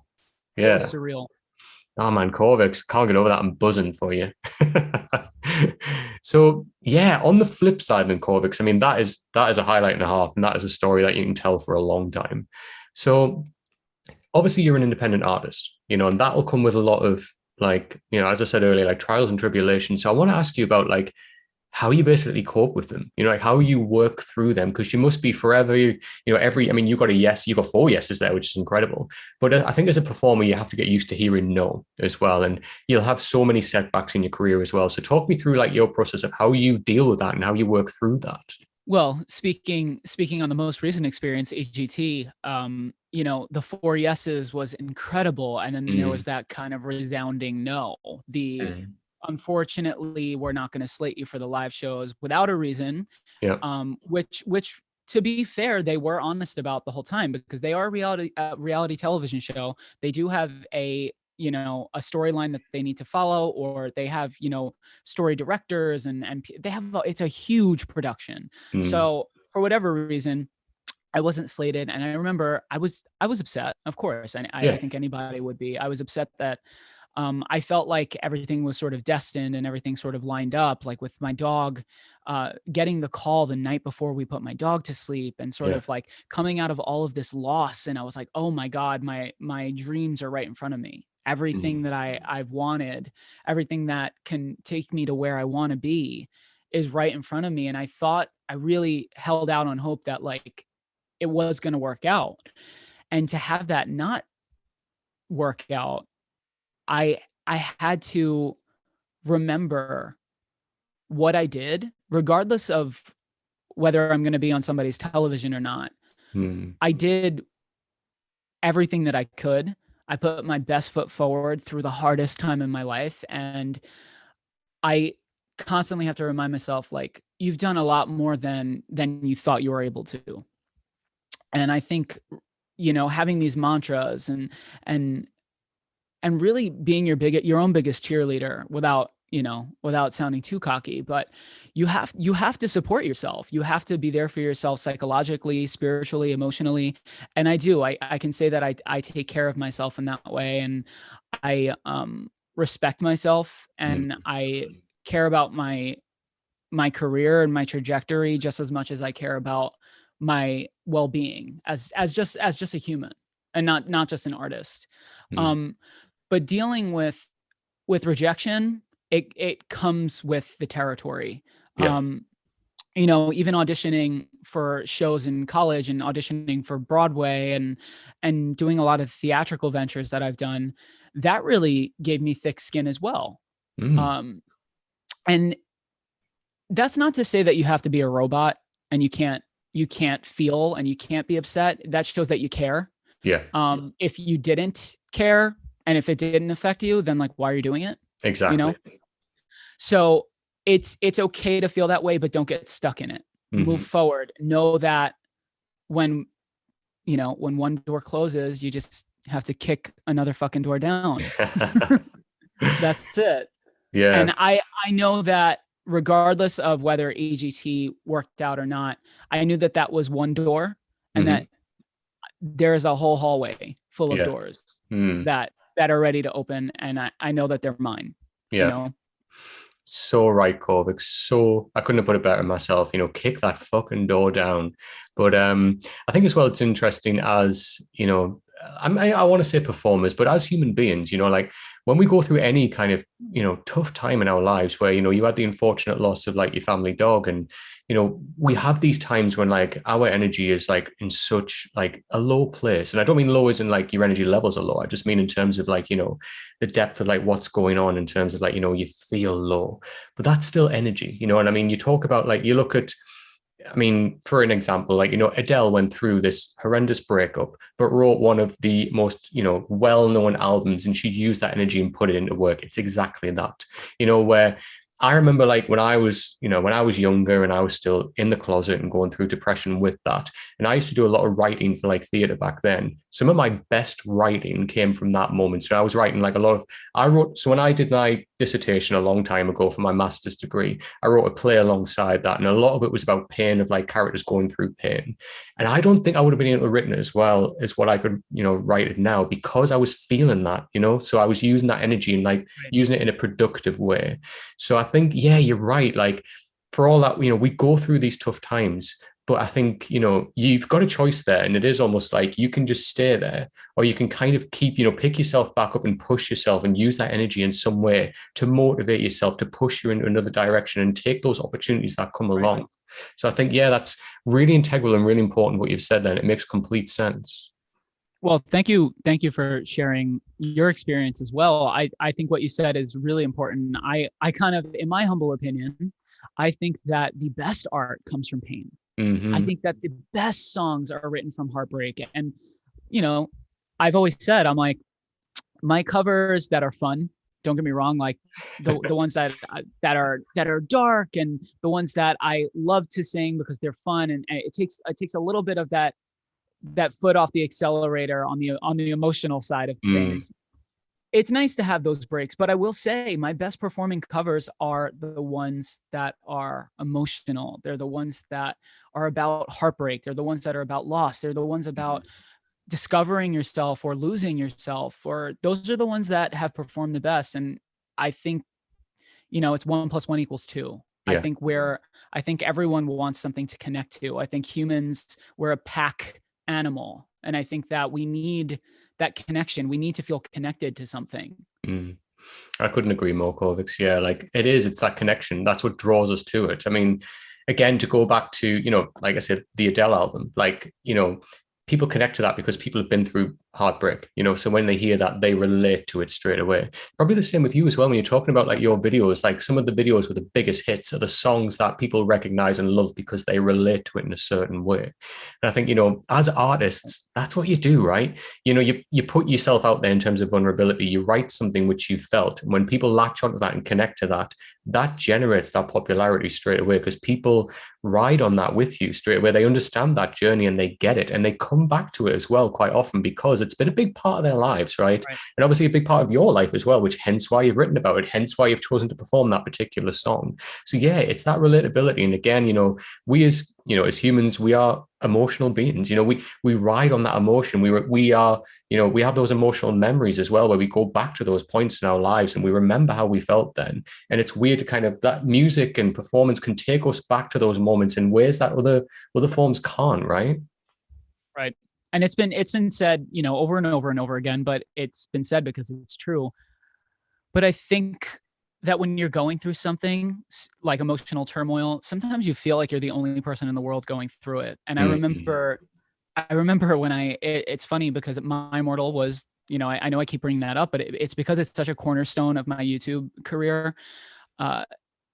When I sang that song, I was heartbroken. I had just gone through my first like major breakup right after college, and I didn't care about, well, let me sing this song because it's popular right now and it might get a lot of views. I didn't have any subscribers. I didn't know what the hell I was doing. I picked the song because I needed to sing it. I needed to let it out. I needed to exercise whatever fucking demons were, clinging to my back. And that cover blew up because so many people related to it. I mean, obviously the song is gorgeous. Amy Lee is a goddess. Evanescence is a they're an iconic band, and I'm sure that has a lot to do with it, but I don't think that's the main reason. I think it's because it is so universal and so relatable. And I remember, singing that song. I thought I was the only person in the world feeling like that. And then to have that video is now upwards of, it's nearly 2 million views. Yeah. Which is wild. Yeah. It's my first reaction video as well to Corvyx, but it is. you know what? I completely agree with that. And My Immortal, like that song is timeless. You know what I mean? Like it's one of them songs that in 20 years' time, it'll still be as incredibly successful as what it is. It's just timeless, so well written. It's just a well-written piece of music. It's incredible. Even like some of my friends, I remember in college, like when that album came out, like the Fallen album came out, and like some of my friends in college who were like big, like heavy metal, like death metal fans. And like, I was like, these guys will not be listening to Evanescence. And then they were talking about My Immortal. And I was like, are you talking about the song I think you're talking about? And not to say that, heavy metal guys can't listen to that, but it was just nice that one of them said to me, it's just a song that you can feel. And that is it. That's all that needed to be said. That's it. Totally makes sense. I love that there's 2 versions on the album as well. And my favorite version is actually when the band version, when the band come in later on. I just love that drum beat, and then when it all picks up towards the end. Oh, love that. See, that's the only thing that I regret about my cover. I wish we would have found a track with that backing, because I love who knows, maybe I'll do like an anniversary cover. I was just gonna say I'll do like 10 years later or something. Do it, man. Re-record it. That'll be incredible. But yeah, I love that. I love that so much. So Corvix, I mean, we've talked a lot about, like you in terms of like, your identity and how you came to be Corvix that you are today, which is a fantastic journey, by the way. I love that. And I love that. I'm kind of getting to know you a lot more about that. I really do love that. But tell me about like, what's the biggest thing you would say in terms of this journey that you've been on? What's been, would you say, the biggest discovery about yourself? Now, that could be in terms of like your capabilities or like you've learned something about yourself that you never realized that you would learn. What would you say would be the biggest thing that you thought, wow, that really stands out for me in terms of me learning about myself? I would say the biggest thing is kill your ego, because ego is it could be a good thing. Obviously you need to, everyone has an ego, but you got to keep it in check. Yeah.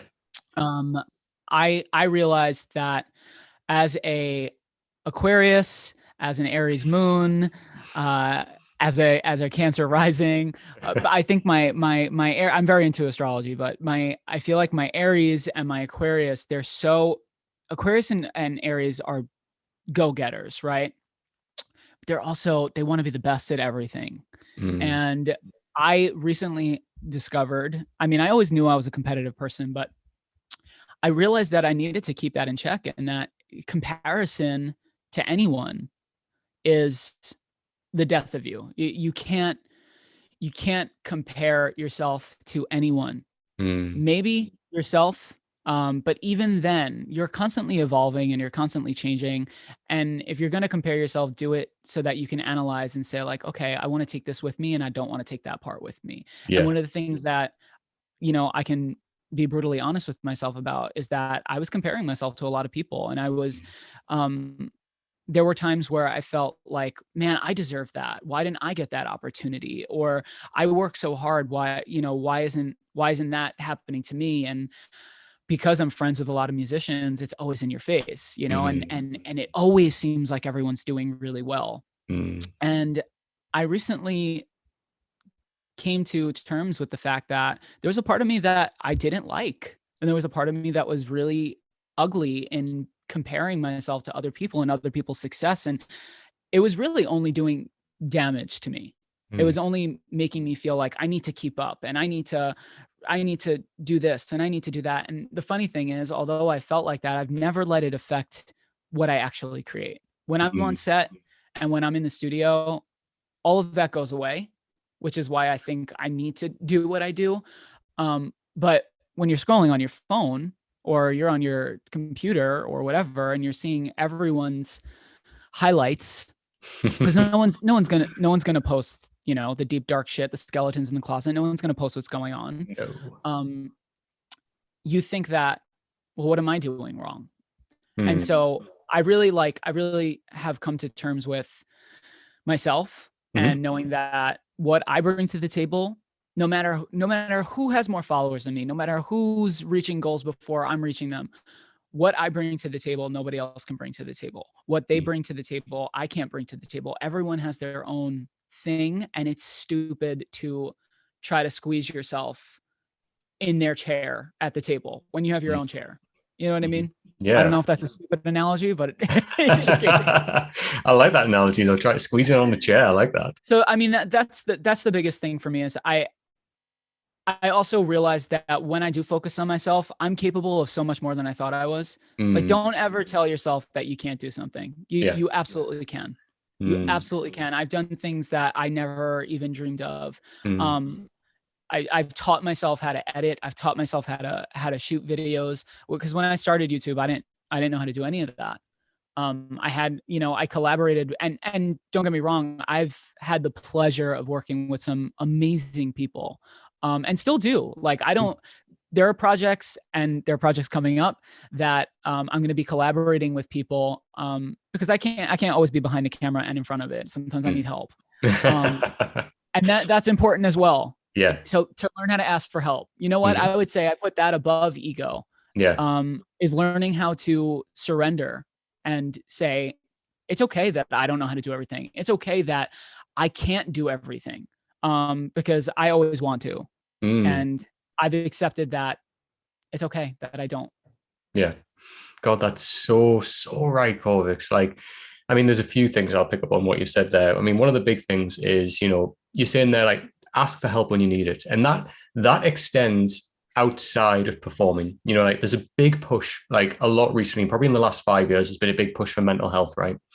And, you know, reach out and ask help when you need it. It's not about, you know, showing a side of weakness or anything like that, or like, how will my ego be affected? Like, swallow the pride, swallow the ego, ask for help, because people will be there who want to help you. You know, like if you need that help, they'll get you back on the path. And there's no shame in asking for that. And again, like to link that back to performing, you know, it's all about that. Like, put that ego to one side, focus on, by asking for that help, how amazing the thing will be that you create together. That's what's important, that end product, rather than the fact that you even asked for the help. That'll be gone in like 10 seconds. The product that you make at the end, because you asked for that help, is what is important. And as well, to pick up on the comparison point that you made there earlier, again, that is so right and so correct. And like I talked about this a little bit earlier on another podcast that I did, but you know, we get a lot of like, you know, reality TV shows where people, you know, they watch that and they think, oh, you know, like I'm not like that person. I wish I was like that. Just stop. Like, stop immediately. You know, you see a lot of people subscribe on Instagram and everything and like watch these kind of, what they, as you said, perfect lives. And they think, oh, you know, I don't have that life. I don't have that. I don't look like that. And my body isn't the same as them. And just stop.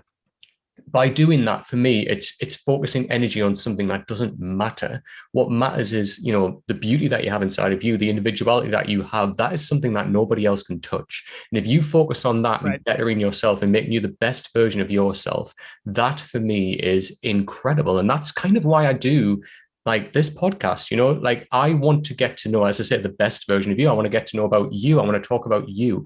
I'm not interested in like, and this isn't me like kind of comparing my life to yours or anything like that. I just get fascinated by that. It's like that magic, that spark inside of somebody that makes them who they are. And that for me is so individual for everybody. And that's the pleasure of doing this podcast, is that I see different parts of that with every single person. And that's the magic, kind of to bring back that metaphor, but it really is. It's like the magic in people to get to see that. So I completely agree with you there, Corvyx, 100%. It's such a powerful message. Absolutely. All right, Corvyx. So this section of the podcast is what I call Geek Out with the Guest. So I have chosen 5 of my favorite videos of yours. Now, you don't know, and I asked you if you wanted to know, and you don't know which ones I've picked. So I didn't. You know, all right. Bit of a surprise. So I'm just going to go through, and this is not by any means any order. Like number 1, this is my favorite. This is just 5 that really stick with me. Okay. And one of them I've had to amend because you've already talked about it, so, which is completely fine, but I will kind of mention it anyway. So the first one I want to talk about, and I know that you've mentioned this one a lot, but I do want to ask you about this. So My Immortal. Now, this is where I started with kind of my almost journey, kind of getting to know you as a performer, right? So I remember I watched My Immortal, and I mean, again, we spoke about the song there. I love it. It's an absolute classic. And then I watched you, and what I love about it is like the simplicity of it. So, and I don't mean that in the performance, I mean that in the video. So you're in like what looks like this, it looks like a big, like almost like a manor house, really, like very white. And then you've got like a really young baby Corvyx. And you look so different then, by the way. It's just crazy, but it's so you. Do you know what I mean? Like so recognizably you still. But yeah, tell me about that music video. So obviously I know that it came from a place of like, you know, the performance and a lot of deep pain, as obviously you shared obviously earlier on there. Tell me about the music video and the recording process behind that. Sure. Yeah. My Immortal was, it was kind of, it was a labor of love because I didn't have any resources at the time. I didn't know any professional videographers. I didn't have the budget. My best friend at the time, her name was Deborah. She had just graduated from the School of Visual Arts in the city. So she was like, hey, I know how to work a camera. Let's do something. So I was like, okay. And even back then for that cover, I was like, I need something that feels empty. I need something that's like a shell. I need something that feels like a memory. I need something that feels like a ghost. Yeah. And at the time, my aunt, she still lives there, I believe. She lived in this gorgeous house that she was in the middle of renovating. So everything looked sort of bare, but it was still like beautiful, but everything was like stripped. There was no furniture. There was nothing. It was just like everything was still in the process of being built. And I was like, this is perfect. And she said we could film there. I got my friend Deborah and we went there. Sang the song a few times in the house, cried a bit. And that was that process. It was just me, my friend, her camera, Mm. And then she edited it on her computer, Mm. and I uploaded it to YouTube. There we go, man. Here we are. There was no huge fancy production. There was nothing fussy about it. It was just my aunt's house, my best friend, and me. And that was Yeah. it. Love that. You know what? Sometimes you don't need that. Sometimes you don't need that big production. You know, like the song speaks for itself, and it really does. And it kind of reflects exactly that setting. And so, yeah, I love that. I remember watching that as well. It's weird to go back and watch that compared to some other music videos. And you think, wow, like what they did there was just like what they had, as you say, like, you know, just a bare house. And then, you know, you've got other amazing videos as well, where the production value is obviously a lot higher, but still that stands out for me. I mean, one, because it was the start of my journey of getting to know Corvyx, but two, it's beautiful in its simplicity and it relates to the song so well. So yeah, really love Maya Thank Moore. you. Thank All you. right. So this next one's a more recent one, and this is a one with Mr. Joey Dean. So talk to me about the video process and recording of Anywhere Away From Here. Oh, absolutely one of my favorite processes. Definitely one of my favorite covers. Same. And to be able to sing with, you know, the love of my life, Yeah. and to be able to share a stage with him, so to speak, is incredible. And we heard the song by Rag and Bone Man and Pink is obviously one of my dream collabs as well. I grew up listening to her. I met her as well. Oh wow. I've been to 3 of her shows. I mean, Pink is like probably my biggest female inspiration. So when we heard it, it felt like a breath of fresh air, because I feel like I haven't heard a contemporary song written like that. And both of their voices so powerful, so raw. And we watched the video, and Joey and I we kind of looked at each other and we were like, we got to do this. Because we knew the chemistry on it would be incredible. And so we actually we took a step outside of my world, and we worked with Joey's bandmate and producer, Nico Vaude. Oh wow. And it was really awesome, because it was a step outside of what I was used to. And I needed that a little bit. I needed to shake things up, and I love to work with new people, you know? And so we went to Nick's house. He has a studio there, and we created the track together from scratch. And Joey works very similarly to the way I work, in a sense where like it needs to feel right. It needs to express, like, it's one of those things where it's like when you hear it, you know. Yeah. And that's how we sort of go about production. It's like you just need to close your eyes and just listen, and you're like, that one, that's the pad, that's the synth, that's the drum kit, like, or you know, that's the guitar riff, whatever it is. And so we recorded it. It was super chill, super easy. Even when we left, we just heard the reference. It wasn't mixed. It was just a raw vocal, and we were like, this is special. Yeah. And then for the video, we filmed it very close to Joey's house. I said, I think it just needs to feel hopeful. There needs to be this beauty and this openness. I want it to feel like, we both agreed that like it should feel like a dream in certain parts, and other parts it should feel very retrospective, and it should feel like you're also going inward, and it's almost like this internal dialogue that you're speaking aloud. And that's what I wanted it to feel like, and that's why the train tracks, I think, were such a good representation of that, because I think when, you know, people always say like, I lost my train of thought, because your thoughts really could just keep going and going and going, and it's almost a road to nowhere sometimes, and or anywhere.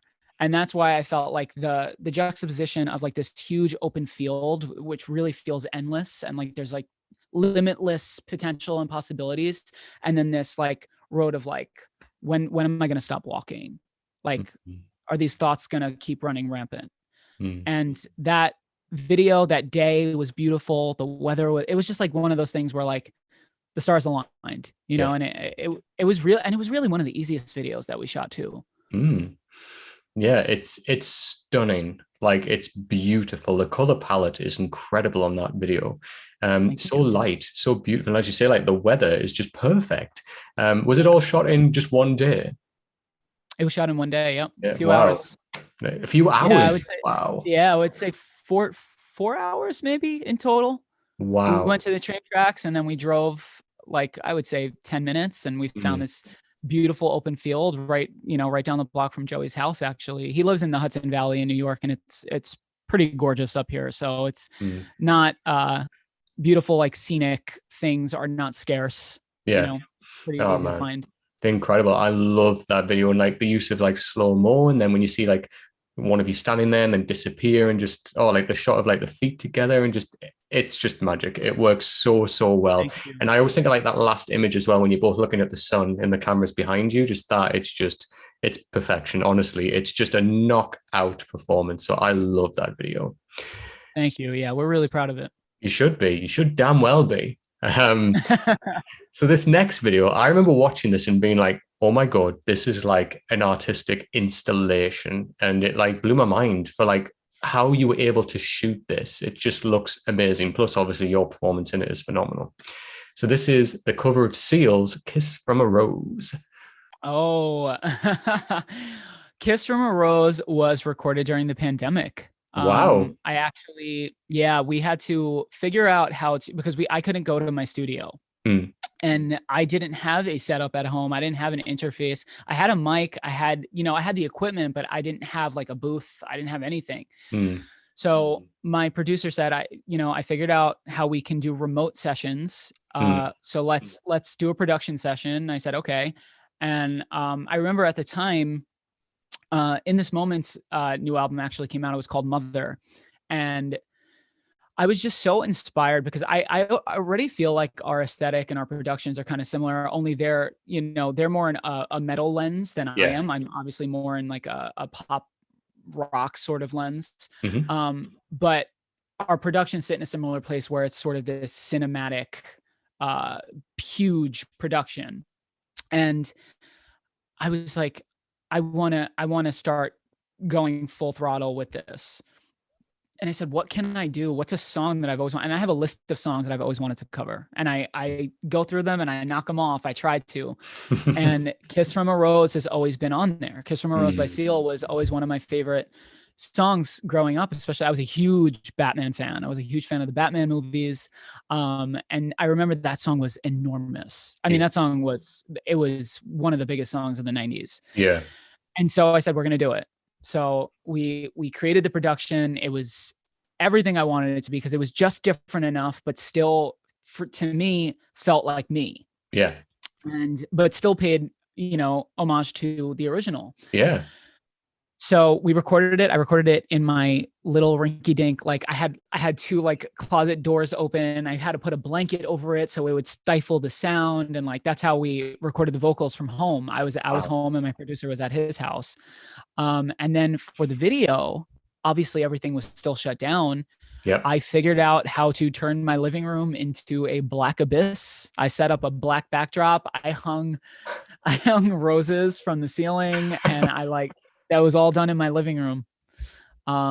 Wow. Your living room. Yep. My old living room now. That is amazing. I kind of wish you just left it like that so people come in like, Corvyx, oh, what's happening in here? Yeah, I would monopolize my house sometimes and everyone else would not be able to live, but it's okay. Man. It was worth it. I love that. But I mean, something similar happened with, this isn't on my list, but connected to that, the music video for Mad World, that was in your place as well, right?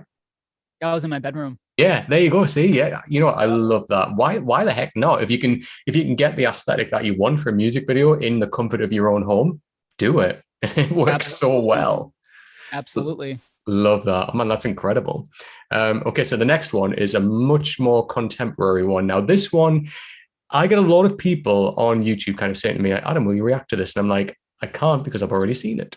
So there's a few where I told you as well, didn't I? Like, so when I first got to see your channel, I watched a couple of videos, so obviously like the Linkin Park one, and then this one, and then there was another one as well, a duet, Night Crawling with you and Joey. And then I was like, right, I've got to stop, like, because I need to like, do some content with this stuff. But this one for me is, again, it's very different from your normal aesthetic, and I think it's incredible. It's very beautiful in its own way. So this is Driver's License. This is a performance, Corvyx. So driver's license was earlier this year. Mm, It was actually right before everything. Well, it was while everything was happening with AGT, but it was right before I had to fly out and everything. And it was right around the time like we decided we had to put my dog to sleep. We had made the decision. We came to terms with it. And so I know as strange as it is, because the song is not written about that, I'm sure, but the whole time I was thinking about my dog. mm, And that's where, those tears, I did the whole thing in my car. wow. I did the whole video in my car because that was also, I still felt weird, although the pandemic was lifting a little bit and we felt like there was some room to maybe start booking things again. I was like, I still feel strange. I'm gonna keep it safe. And as cliche as it was, and sometimes I really like to be artistic and think outside the box. And then sometimes I'm like, you need to fucking stop and just stop overthinking everything and just do things that are simple. Sometimes people Mhm. appreciate it. Yeah. And that song to me was just about the emotion, and it was about the I guess what I was going through internally. uh I was thinking about my dog the whole time. Mm, It felt as strange as it is. I mean, that's where acting comes into play. I wasn't acting, but you sort of use your personal experiences to sometimes convey a message. mm, It's a song about loss ultimately. mm. So it didn't need to be about a person in No. general. And the cover that I did, I did it from the male perspective. So I tried to switch it up a little bit in a sense where it was the guy singing to her. And in my concept, of course, much more macabre than hers, my concept, she actually died Mm, driving the car, which I tried to convey through the editing as well. mm. But overall, it was fairly simple. I did it in my car, and that was that. All the emotion in that video is. It's hard for me to watch that. I don't even watch that video too much. I don't really listen to it too much, but yeah, that was a hard cover to sing. Mm. But again, it kind of comes back to that point of when we were saying about when you're in sometimes in those dark places, how you can use that energy and you can put it into something. And you did there creatively, and you made that emotive performance, which is, you can see it there and you can even hear it in the vocal as well. I think we've joked a little bit as well, like getting to the drama thing about us being drama gays, about it's Stanislavski, isn't it? Using that emotion, and it's real emotion. You're not just performing it, you are feeling it. And you get Right. that in that music video straight away. I need to ask you, Right. Corvyx, about this. Did you alter the lyrics in that song? I did. I I did. thought so. I altered it so that it would be written from the male perspective. Mm. And at the time, I thought it was a good idea, and I still do. But Yeah. I realized that so many people hopped on that bandwagon, and I was like, okay, cool. Good for you for But doing something yeah, different with it. thank you. Yeah, no, it's awesome, man. And again, I mean, Olivia Rodrigo is absolutely blowing up right now, isn't she? She's like one of the biggest artists right now, like on the scene. But yeah, like incredible to still Yeah, take a really for well-known her. song. Yeah, good for her. You know what I mean? She performs that song incredibly well, as I'm sure that you can agree. But good for you for taking a really well-known song like that and even still putting your little Corvic spin on it. But yeah, awesome, man. Love that. And I love the simplicity of the video in terms of just inside your car, but yet the kind of I almost want to say performance, but it's almost not. Like it's like real. You know what I mean? Like you were just displaying raw emotion. So yeah, so props to you for doing that, man. Honestly, it takes a lot of guts to do that sometimes. All Yeah. right. So the last one, we've talked about this a lot. So I am going to mention it, but I will actually mention another one which has come to my mind. It was between these two. So first of all, I just need to say like props and credit and everything for recording this masterpiece of the music video for Seven Devils. I mean, when I watched that, I remember just sitting there and I was like literally mouth agape. And it was actually Mr. Joey Dean who suggested that I watch that one and comment on it because I hadn't gotten to it. And it was a Florence and Machine song that actually kind of passed me by. So it was one that I think I saw the still and I was like, that's very Game of Thrones. And then Joey was like, Adam, like, get on that immediately. So I was like, oh, okay, whatever. And then when I watched it, I was literally like, holy sweet Jesus. Like everything in this is phenomenal. I mean, you as the three-eyed raven, we've got like Khaleesi in there. We've got a Jon Snow in there. We've got a sword in there. We've got the throne, which you described how that was made. You know, we've got like the symbolism of like, obviously they do like the big circle with like the body parts on the ground. And obviously I think you do it with bones, but Corvyx, it is a piece of art. It's a masterpiece, honestly. Like, Thank I you. take all of my hats off to you for making that, man. If there's ever a music video I suggest anyone go and watch first, watch that. It is genius. Seriously. Thank you. Thank you. That video, and I know I said this term before, but it really was a labor of love between, I mean, all parts of my life. It was like, I asked my dad to help me to bring this throne to life, to bring this vision to life. And then I reached out to my actor friends from college, who were like, yeah, absolutely, we'll be in it. And then, obviously Joey's always my right-hand man, and he's always helping me not, put my head through a wall when I'm creating these visuals. And then to team up with, I mean, one of my favorite directors and one of my favorite videographers that I've worked with, his name is Alex of Black Wolf Imaging. He's incredible, and he really just has an eye for knowing how to capture something.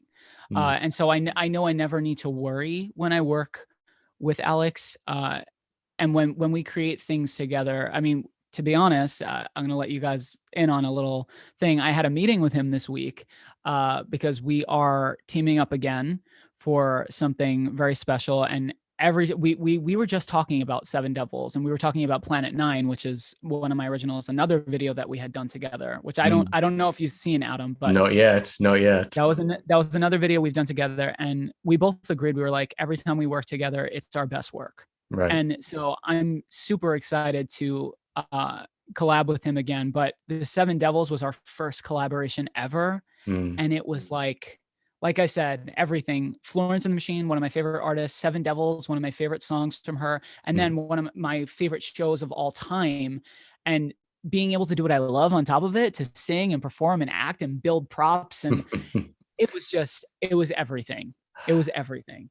It is. It's all out on the table in that video. It's just, piece of and art. that storyline, that was before the show ended. I told you this. I played the Three-Eyed Raven, obviously appropriate for Corvyx, which also has its roots in the Raven. Yep. And I was sort of trying to be the conduit to say, like, this is I was being the visual to see the world sort of ended by ice, and then the world in flame.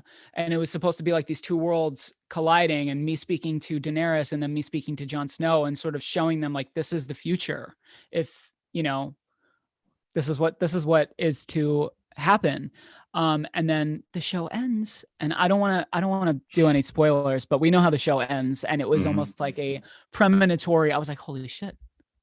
We didn't even mean to do that. It was crazy. I remember when you messaged me about that, and I was like, hold on, stop everything. He's right. Like, he guessed that. Jesus, Corvyx. How did you know? Like, you and like George R. R. Martin are like that. But but I love it. Okay, so as a bonus one, I want to ask you about this one, because again, like in a similar vein, it's very artistically beautiful. And I think it's the synergy of the song, in terms of like what it's about, but also where the song belongs in terms of like where you've heard it from. So this is obviously The Night We Met. It's hard with the Joey Dean collaborations, because they're also special to me. It's like picking a favorite child, and I can't. But The Night We Met is, I would say, of the 4 songs we've covered, it's probably my favorite song of the 4. Oh, wow. I don't know if it's my favorite cover, but it's my favorite song. Okay. Because I can't pick, but The Night We Met is, it's very special. I remember when I first heard it, I was watching 13 Reasons Why, and I was like, what is this song? Like, and it's very rare that I like freeze like that. And I like needed to find out who sung it, what song it was. And I remember I was like, one day I got to cover that. I don't know how. I don't know with who. I don't know if I'm good. I didn't know when it was going to happen, but I was like, I need to sing that song, because it is, to me, it's one of the most gorgeous songs ever written. Truly. I think Lord Huron is a genius just for writing that song. Yeah. I listened to some of his other work as well, and I think he's a great artist, but it's his I Will Always Love You, you know, like it's that song for him, I think. And I think it's gonna live on. And so that song, I knew I had to record with Joey. You know, I could have done it solo, but I didn't want to. I was like, it's too special. And I think that Joey's an incredible talent. I'm obviously very lucky to have sung beside him so many times, but just to express our relationship and share it with other people, and to share it with each other, like not just like behind closed doors, but on set doing what we both love the most with the person that you love the most is incredible. It's an indescribable feeling. And we wanted to recreate our proms. Like that was our, you know, we were obviously inspired by 13 Reasons Why, because Clay and Hannah have that scene where they dance at the high school dance. And Joey and I weren't able to have that experience because I was in the closet and Joey didn't go to prom with a female. He didn't go to prom with a male either. It was just, and we both felt like we kind of missed out on our prom. Like one of the most, you know, it's supposed to be one of the most memorable times in your life. And we were like, let's reclaim it. Like, this is the perfect song.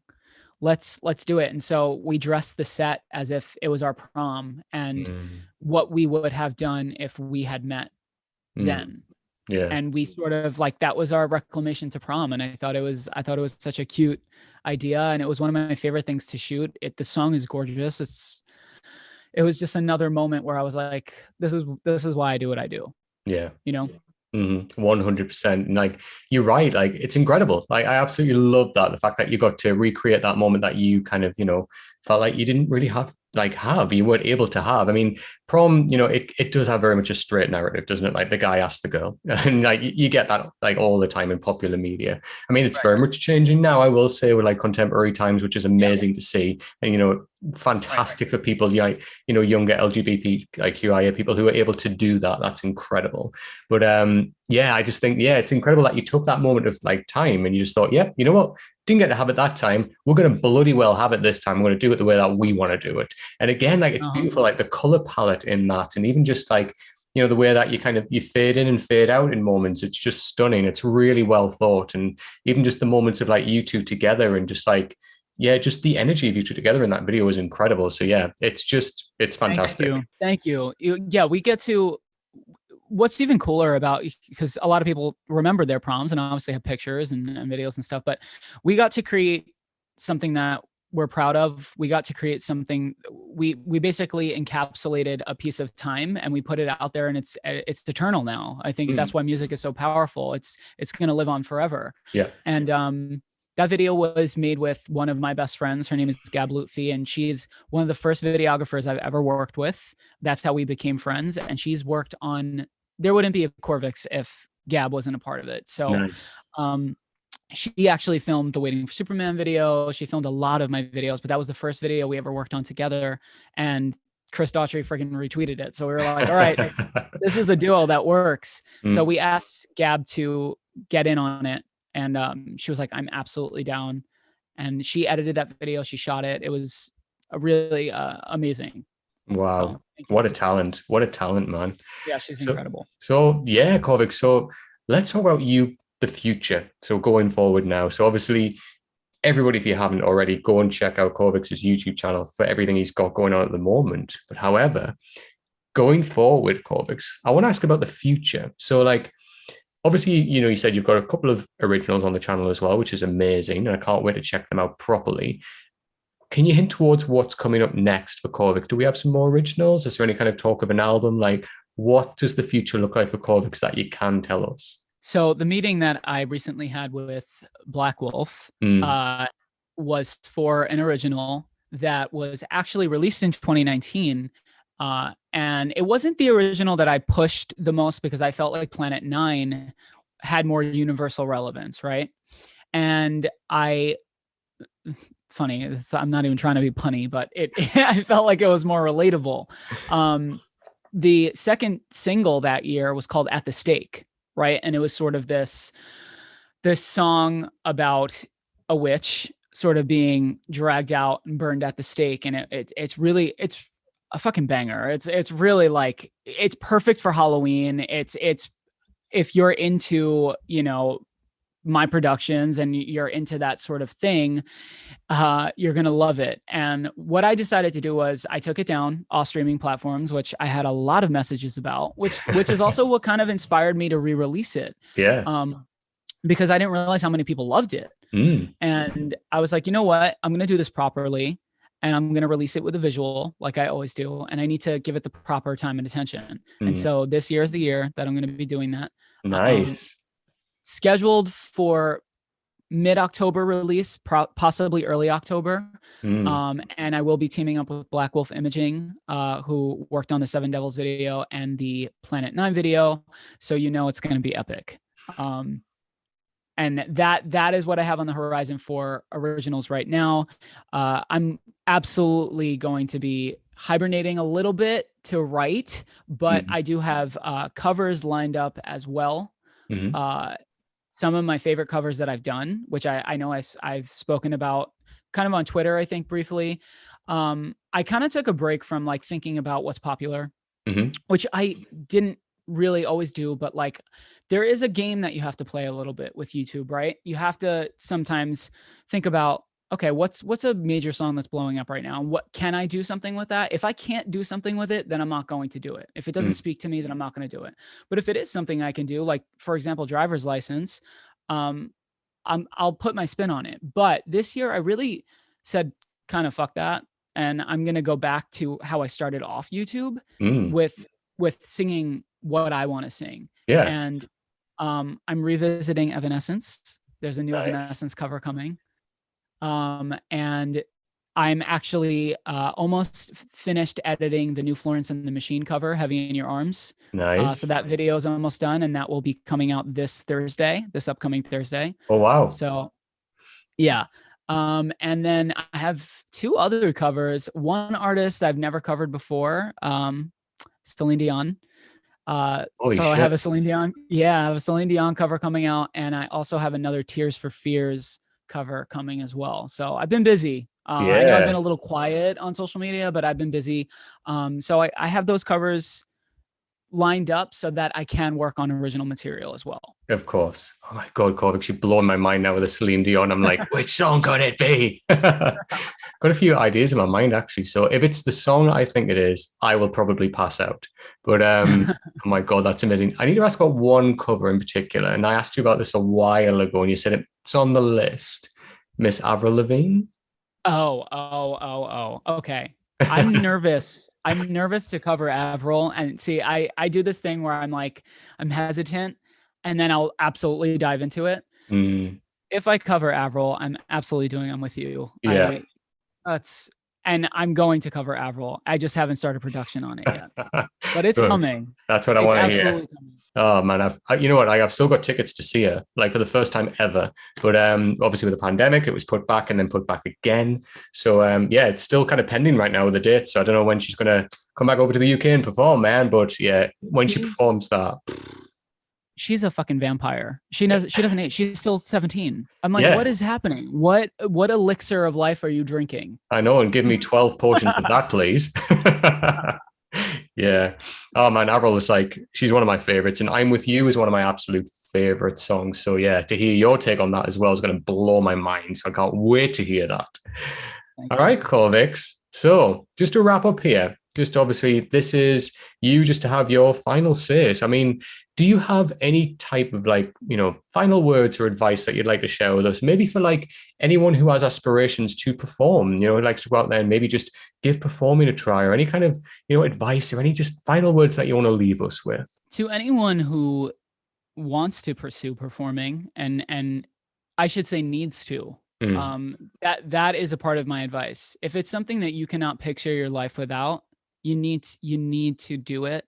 It's a part of your everyday. You need to pursue it, and you need to know that you need to be okay with instability, and you need to also be okay with knowing that you might not be okay all the time. That's something that I think I was kind of naive about is that, and I tap back into that inner child a lot, because that inner child can be helpful. But when I was younger, it was like, it's not a matter of if I'm going to do it. It's a matter of when I'm going to do it. And I was naive, and I was like, I don't care how many people want to do this. It's mine. I'm going to do it. And so, when you get a little older, you realize that it is a very oversaturated industry, but if you can find successes in everything that you do, you're not going to be let down. Yeah. So if you're someone that sings in the shower and your idea of success is uploading a cover to YouTube for the first time, that's the success. Like, pursue that. You gotta celebrate the small victories as well as the large, because if you're constantly looking for mega stardom, like I was, and you're gonna be upset all the time, because you're gonna wonder, why can't I have that? Why am I not good enough? Why, and it doesn't mean that you're not good enough. It just means that maybe it's not your time yet. It doesn't mean, so my biggest advice is that you have to be okay with confronting yourself, confronting your ego, confronting the best parts of yourself and embracing those, and confronting the worst parts of yourself, because you're going to face them, especially when you're in an industry that's so competitive and you're in an industry that's so saturated. But you gotta just remember that you're in your own lane. Yeah. And celebrate the small victories. That's my biggest thing, is like, be grateful that the law of attraction, it's real. Like, have gratitude, and things will come to you. Things will open up, as long as you pair that with diligence and hard work, and if you have the passion for it, it's going to happen no matter what. Corvyx, I couldn't put it better myself. Like, that's incredible. Perfect advice for anyone young out there who's thinking like, it doesn't even matter about age. Anyone that wants to pursue performing, that's incredible advice. It really, really is. Again, to pick up like on one small thing, of what you've said there, because that's all really, really important to take on board, is that there is sometimes a sense of immediacy, like I'm going to do this and I want everything to happen now, and it's like, everyone falls victim to that sometime, in whatever kind of pursuit it may be in life. And it's the end of the day, it's what you said, take the small victories, and use those as building blocks towards something bigger, like for all that, that's a small victory. You've gotten a step further than what you were yesterday. Enjoy that, enjoy that you've progressed in some way, and allow that to build you towards something bigger, which will come, as you said, if you've got the due diligence to do that. It will happen. Just keep going, man. So right. Yeah, I love that. That's really, really sound advice, Corvyx. All right, Corvyx, this is the point where you can just pimp out everything. Tell us, what are your socials? Where can everybody find you and your incredible work? I'm Corvyx official. I'm pretty much everything except YouTube. It's just Corvyx, Corvyx, not to be confused with Corey or Corvy. It's Corvyx. I get called Corvy a lot, like Corvyx, I think people think my name is, but it's at Corvyx official on Instagram, on TikTok, on whatever the hell else people use. And Corvyx on Facebook. Do people still use Facebook? I guess. my Facebook page actually just got verified, which is kind of cool. Oh, wow. Yeah. And then Corvyx, obviously Corvyx on YouTube. YouTube is my main platform, and I'm pretty active on Instagram as well. Nice one. Okay, so yeah, you can find obviously the podcast everywhere where you download podcasts. So Apple Podcasts, Spotify, we are on everything. So come and check us out and subscribe if you don't already. You can also find us on Instagram and Twitter. So if you just type in Into You Podcast, you will see it. It'll pop up. You'll see my face.